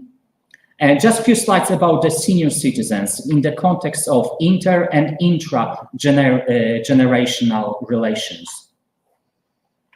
To też właśnie angażowanie młodych ludzi do wspierania seniorów, organizacja Dni Solidarności Międzypokoleniowej, obchody Dni Babci, Dziadka. To są takie małe rzeczy, ale bardzo ważne w perspektywie uwrażliwiania i w perspektywie później wsparcia i opieki osób, dzieci nad osobami starszymi. But also our measures go towards, making young people sensitive and aware about senior citizens' needs, and we are doing that through very small events open to public, like the Senior Citizens Day, like the Grandpa and Grandma Days, and any other initiatives that would bring that into the focus of young people. Tak, sygnalnie informując o tych działaniach na rzecz rodziny, nie sposób pominąć rodziny w potrzebie, rodziny w kryzysie. Więc tu nasze miasto także przygotowuje i przygotowało cały pakiet działań i wsparcia bardzo profesjonalnego dla tych rodzin, czy to w sytuacjach trudnej sytuacji, czy w sytuacji potrzeb finansowych, wsparcia finansowego, czy w sytuacjach kryzysowych, przemocy, jakichś konfliktów rodzinnych, czy innych. That's one part of the picture, but also we are not excluding families in crisis, families that need help, families that are endangered, be it in the financial needs, so that they are at the brink of poverty, but also families that are abused due to domestic violence. So our policy tries to be very inclusive. To także warsztaty, które prowadzimy, umiejętności wychowawczych dla tak zwana szkoła rodziców, gdzie wspieramy rodziców w pełnieniu ich funkcji opiekuńczo-wychowawczych, szkolimy, edukujemy, ale to także inne działania dotyczące rodzin w potrzebie w zakresie rynku pracy, czy także ich wsparcia właśnie w takiej sytuacji trudnej finansowej. Okay, I talked about all those measures. Let me mention a few more. We are also organizing workshops in parenting. So all those parents that need extra assistance, how to bring up their children, can turn up to us and receive this help in parenting workshops. But also job market is something which interests us a lot. We are providing support in order to make those people active in employment, but also should they need financial assistance, should they need extra money, our policy is also there for them. Pozwólcie Państwo, że troszkę więcej słów skieruję, poświęcę programowi, który przygotowaliśmy, który jest jakby nierozerwalnym elementem programu rodzinnego, program Rodzina 3+. But let me just stay a little bit longer on one of the specific program that is included in the family policy of Lublin City, and I will take the liberty of elaborating a bit more.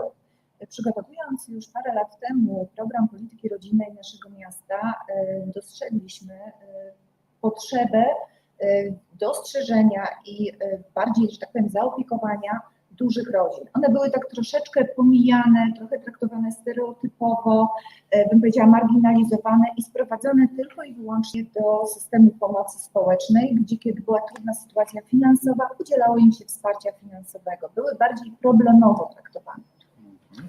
When working on our policy, family policy in the municipality, we have started many years ago, and we have noticed that big families have been treated in stereotypical way. They have been in a way excluded from the picture.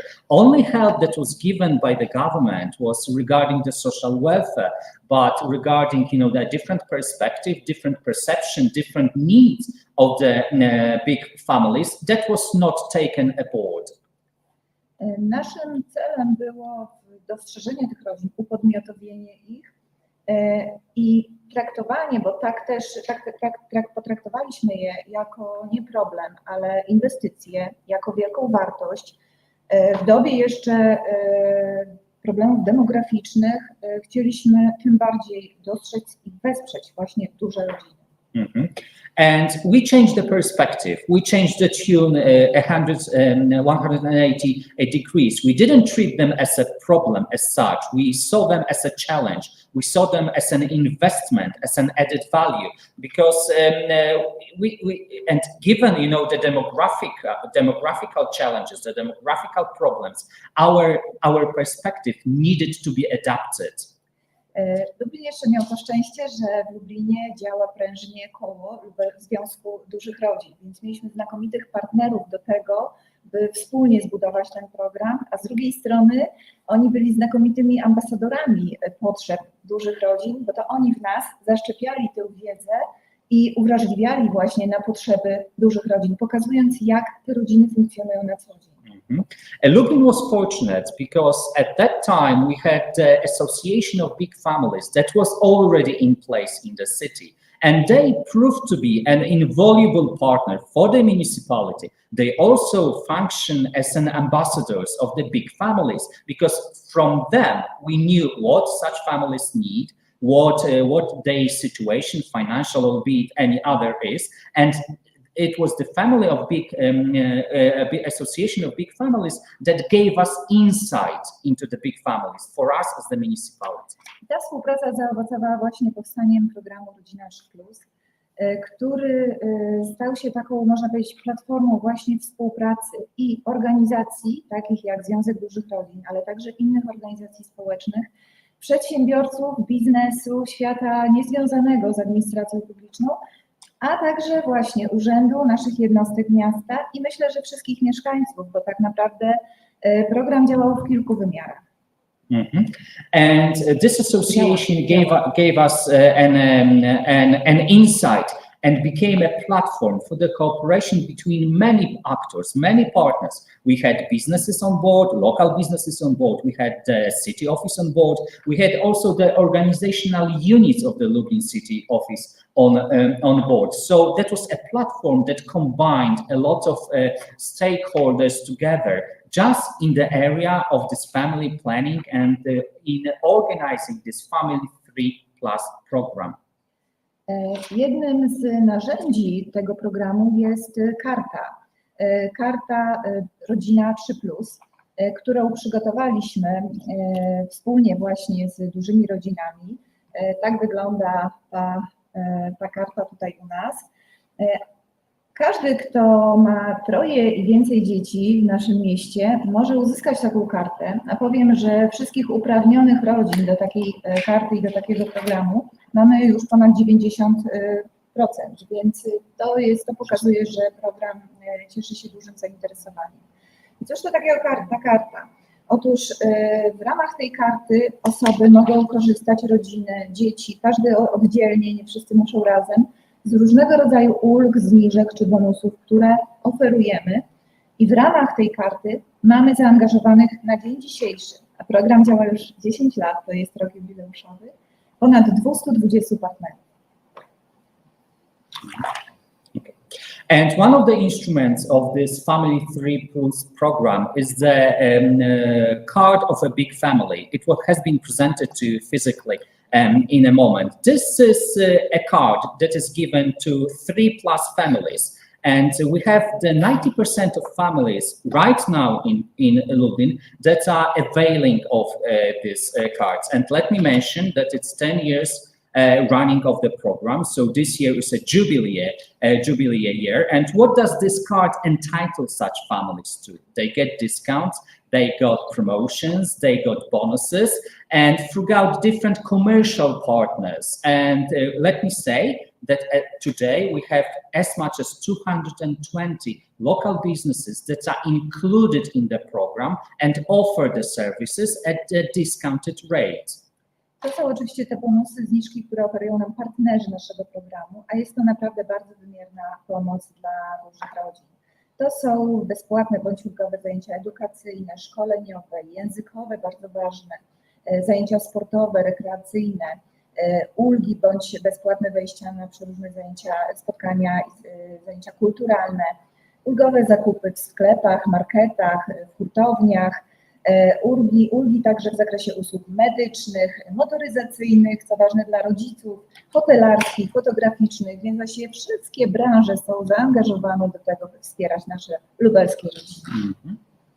And this card is very specific and is very also pragmatic, because I said at the beginning that families can avail of discounts or promotions, but the area and the range is not limited to only few partners. They can avail of educational services, they can have the subsidized even the language courses which are very popular. But this is not all. Sports events, cultural events, also the passes to swimming pools or to any cultural concerts, cultural events are subsidized, so they are not paying the full rate, but also retail chains, medical services, healthcare centers, but also parents can go to the mechanics and they are given a discount for repair jobs. Also, such minute services and even taking the photo at the photographer is part of this program. So as you see, the range of the services is very broad. Kolejnym bardzo istotnym elementem tego programu Rodzina 3+ lubelskiego są ulgi i różnego rodzaju zniżki, które oferuje samo miasto w takim codziennym funkcjonowaniu i w ramach oczywiście własnego budżetu. To są ulgi w odpłatnościach w przedszkolach publicznych, bardzo znaczące. To są ulgi, a także dodatkowe kryteria w przyjęciu dzieci do miejsc opieki nad tymi najmłodszymi, czyli żłobków. To są ulgi w komunikacji miejskiej. Rodziny 4+ mają bezpłatne przejazdy, mają taki bilet rodzinny, ale to także bezpłatne karnety na baseny szkolne dla członków rodzin, na baseny prowadzone przez miasto, czy bardzo ważne ulgi w opłatach za gospodarowanie odpadami komunalnymi. Okay, but I talked about the discounts that our partners offer, our business partners offer, but this is not all. It's not sufficient, because we as the municipality, as the city, finance from our own budget, our own resources, are also giving services at a discounted rate to our residents. And we are taking the financial burden for that. So holders of the Lublin Big Card can count on discounts on childcare fees. In public preschools, in public creches, they are also given an extra criteria when admitting to nurseries, so they are scored better. And the chances of getting a spot in a nursery is therefore increased. Families with 4 or more children can also travel on public buses for 0 zlotys, so they are not paying the fare at all. Discounted rates are given to swimming pools, be it run by the school or run by the municipality, but this is not all. They can also have a discount when paying for the waste management fee that the municipality is charging. I kolejnym, trzecim takim bardzo istotnym elementem naszego programu, myślę, że też kluczowym, jest przełamywanie pewnych stereotypów dotyczących dużych rodzin, budowanie pozytywnego wizerunku dużych rodzin i w ogóle rodziny, promowanie też wartości rodzinnych, podejmowanie inicjatyw, które budują takie silniejsze relacje w rodzinie, przez to właśnie organizowanie wspólnych spotkań, pikników, czy różnych konkursów, angażowanie dzieci, mnóstwo wydarzeń, które scalają rodzinę, które podkreślają rodzinność. To są cykliczne, dziś na przykład w dzielnicach organizujemy spotkania rodzinne, ale to także te międzypokoleniowe, o których mówiłam. Bardzo duży nacisk kładziemy na tą międzypokoleniowość i angażowanie właśnie najmłodszych. Yes, nice. Okay, so I talked about aspects. Let me also mention the third one, which is nonetheless less important. This is the stereotypes and breaking down the stereotypes about the big families, because we try to build also the positive image of the big families. We try to promote the values. We try to promote the relationships that go between big families, and this is between their grandparents and younger children. And this is done through very concrete events, like meetings in the districts, like picnics in the districts, but also the competitions, like art and crafts competitions that young children are invited, and they are doing the work alongside their parents. Therefore, you know, all those events that can cement or that can build the ties within the big families, this is something of a priority to the municipality as well. Poza tym staramy się dzielić tymi rozwiązaniami z innymi miastami. Jesteśmy członkiem Forum Samorządowego na Rzecz Dużych Rodzin. Ściśle współpracujemy z Związkiem Dużych Rodzin i tu naszym lubelskim, ale też warszawskim. Mieliśmy tą możliwość także współpracy i współtworzenia rozwiązań ogólnopaństwowych, jeśli chodzi o program dużych rodzin i kartę dużej rodziny. Więc staramy się też to, co tu wypracowujemy razem z naszymi rodzinami, ze Związkiem Dużych Rodzin, propagować, dzielić się tym dalej. But also another element of our family policy is about spreading the information, sharing the best practices, because we are fortunate to be a part of the local government forum for large families. Also, the Lublin branch, the Association of Big Families, it's working locally, but also the branch office is in the Warsaw. And we are part of the partners that work out the policy for the whole government to be implemented throughout Poland. So this element of knowledge spreading and sharing of best practices is also something that we do not overlook.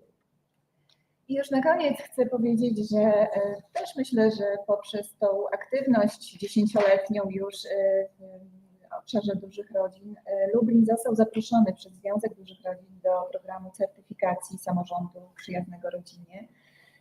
Przeszliśmy ten proces. Dla nas certyfikat jest znakiem jakości, ale także wielkim zobowiązaniem do realizacji zadań z zakresu polityki rodziny jako takiej jednej z najważniejszych i podstawowych polityk miasta. A z drugiej strony, to też warte myślę podkreślenia, ta nasza systematycznie i konsekwentnie rozwijana polityka rodzinna także została wysoko oceniona przy wniosku aplikacyjnym naszego miasta o tytuł i rok Europejskiej Stolicy Młodzieży. I w przyszłym roku to właśnie Lublin będzie Europejską Stolicą Młodzieży, czyli So thanks again, and let me mention that it's 10 years running of the Big Family program in Lublin, and thanks to that, Lublin has been invited to join this program of certification of family-friendly local governments, and this testifies to the quality. That we need to assure the quality of our program, but for us it is also a big commitment, so that the tasks that we carry out are of the utmost quality. And let me also say that on the other hand, this development of our policy has been recognized in the application for the European Youth Capital. It has been valued very highly, and part of the decision-making process to give out the European Youth Capital to Lublin in 2023 was indeed the family policy. And let me from this place invite you to be part of the events of European Youth Capital in 2023 that Lublin has been awarded to. Thank you so much. Bardzo Państwu dziękuję serdecznie za uwagę i zapraszam do rodzinnego Lublina. So thank you so much for your attention, and let me invite you to a family Lublin whenever you find time. Thank you really much. This was a really interesting presentation, also because I saw that Dublin, like, you really touched all the points, I don't know, that are really necessary to create a good environment for families from all the point of views. And this is really important because it has to be really a cooperation between institution, between association. No, it was really interesting. So really, thank you so much.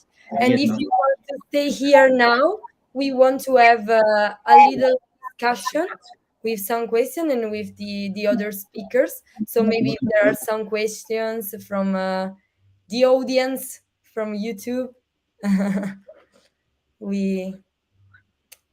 I don't know, Raul, if there are some questions in YouTube. If not, I have some of them, because listening to you, I had some ideas and I had something to ask you, but I don't know.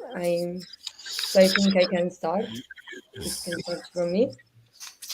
First of all, from Castelldefels, I wanted to ask if after all these measures that you introduced, if you really saw a difference for families after the creation, the application of this kind of policies, if you really perceived I don't know, growth in the well-being, more well-being in general.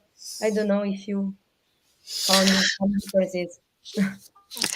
I don't understand you exactly. What do you want to know? Sorry, excuse I me. can ask you, I can say to you in Spanish, so it maybe it's, I don't know. Yeah, you As you can. like, as you like.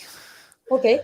No, estaba diciendo, sí, después que has aplicado como todo este tipo de políticas en Castelldefels, has mirado concretamente un cambiamiento por las familias, por el bienestar social. No sé si Yeah, I understand. Thank you. You're welcome. Well, I think in Castelldefels, in the always we have a lot of families in the holidays and along all the year, but the difference is the quality of type of families now from that we have the certification is different because the promotion of family tourist and family certification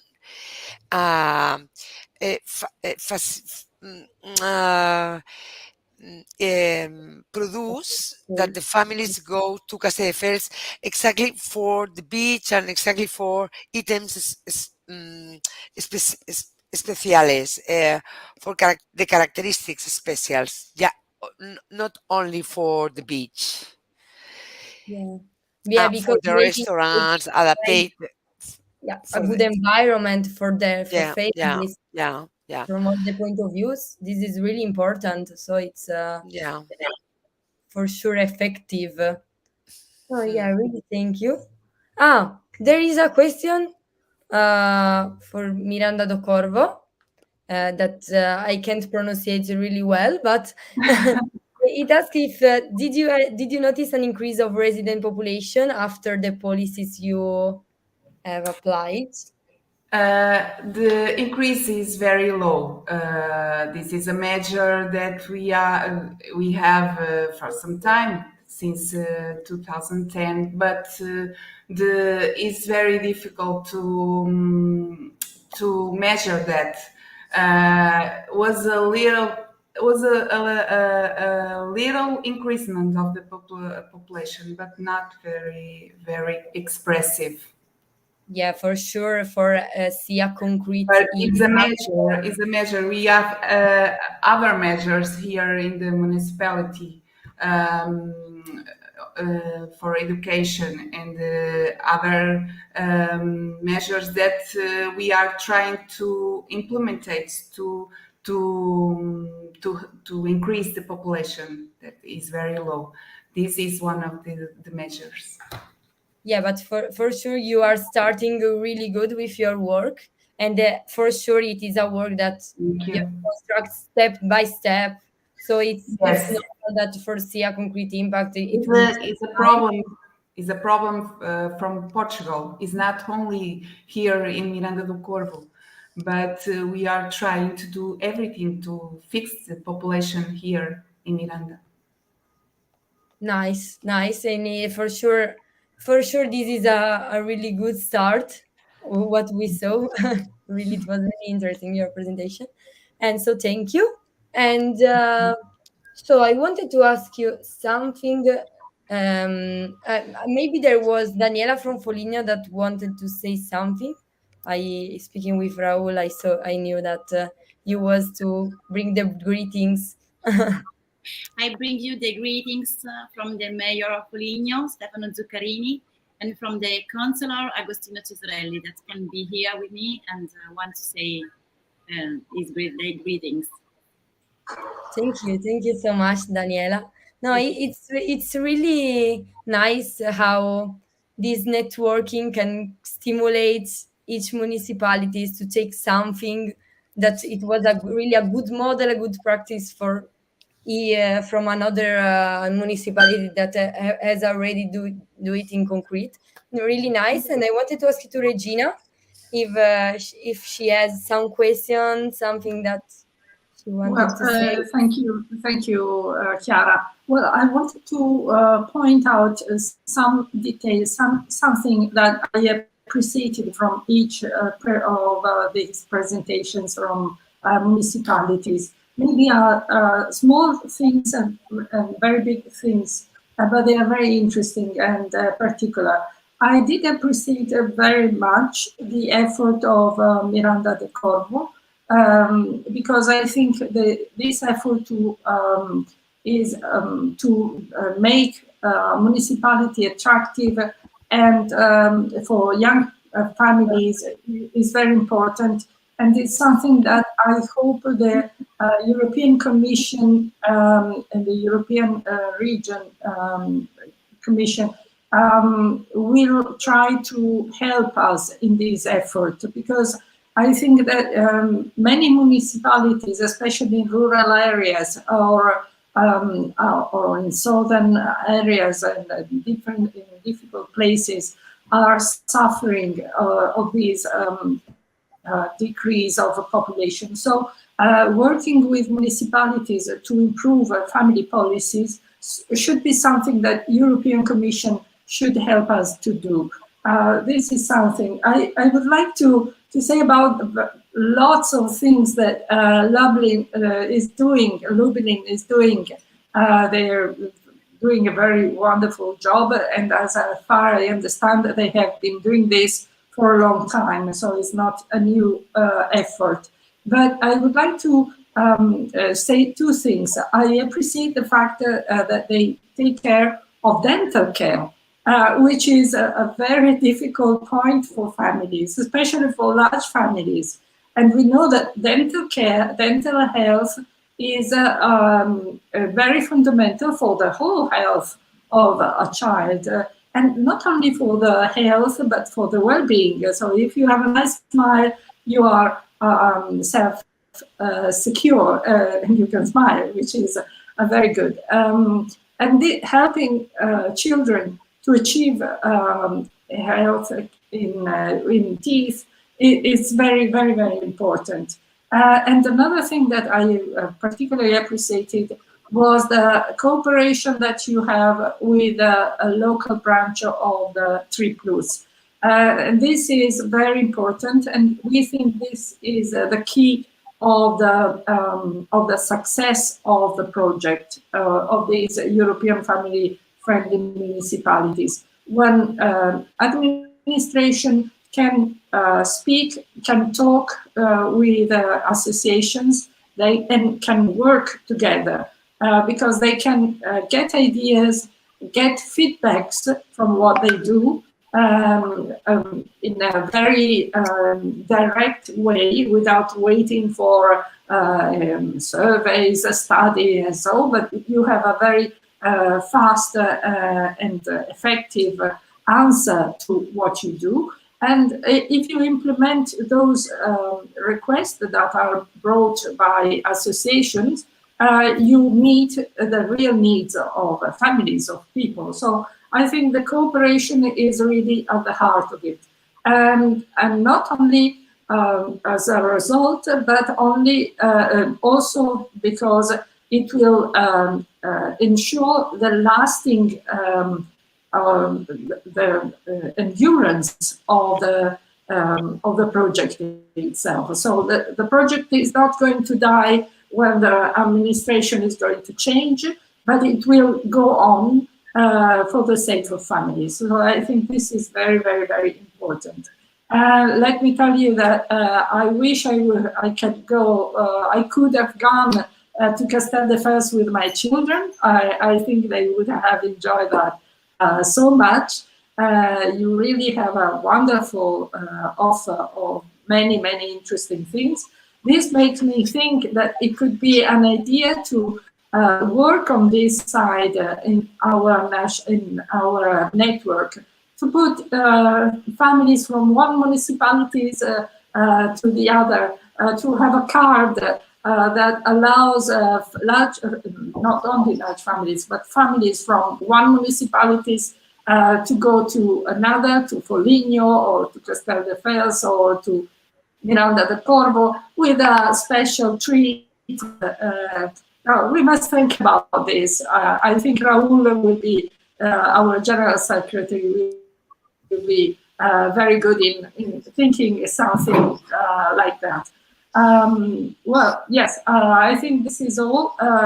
Thank you very much to everybody for your effort. I know it's very difficult for everybody to speak another language, but it's really very important that we share what we do, what you do for the good of families. And you give ideas, you give your part of the enthusiasm, and you make us think that family-friendly Europe is possible, even if there is the crisis, even if there is the war at our doors, but we can still work for our children. So I don't know if Raul or Chiara would like to say something else, but for me, thanks again to everybody, and see you soon. Next step is the Congress, the European Network of Family-Friendly Municipalities Congress, which will be held in November, mid-November, in Brussels. So I hope I can see you there in person, because that will be in person, and meet you there and spend some time with you. Thank you again. Bye-bye. Thank you so much. Thank you so much. Thank you. Yeah, and I wanted Thank you.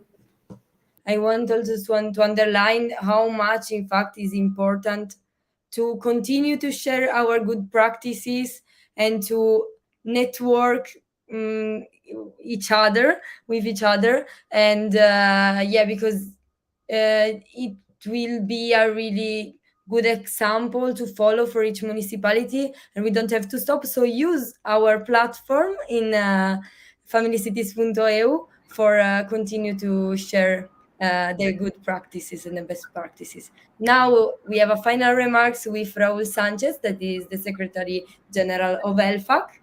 Hi, Raul.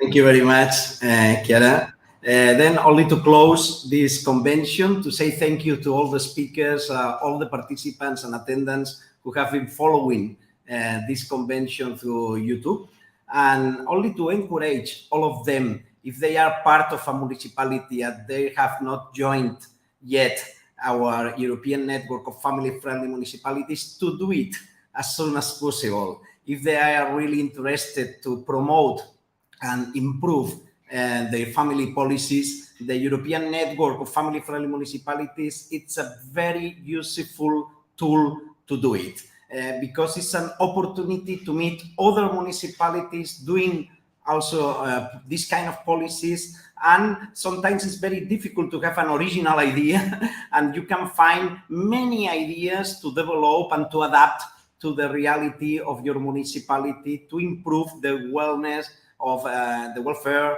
of the families, specifically families with children in your municipality. The European network has been growing from its beginning in 2018, and now we are, I think, 84 municipalities members.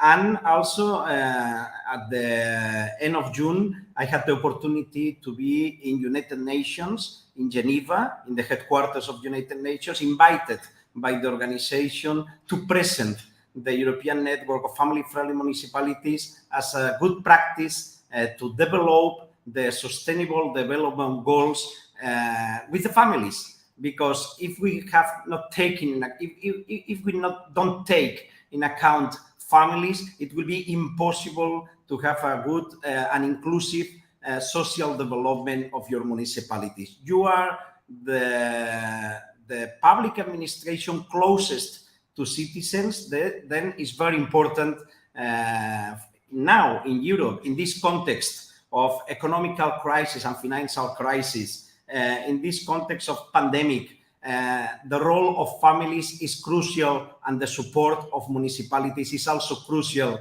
and we really need to build a more family-friendly Europe. Then thank you very much to all of you, and as Regina told, we will have the next event in November in Brussels, our third Congress of the European Network of Family-Friendly Municipalities. You are invited, and you are invited to follow our website to receive our newsletters, because we are organizing also study visits, training sessions, and disseminating very useful and interesting information for municipalities through our website. Then you can register your email address to receive our information. The site is familycities.eu, familycities.eu. Then you will find there a lot of information, and also there is there the form to apply and to be member your municipality of this European network. See you soon. Thank you very much,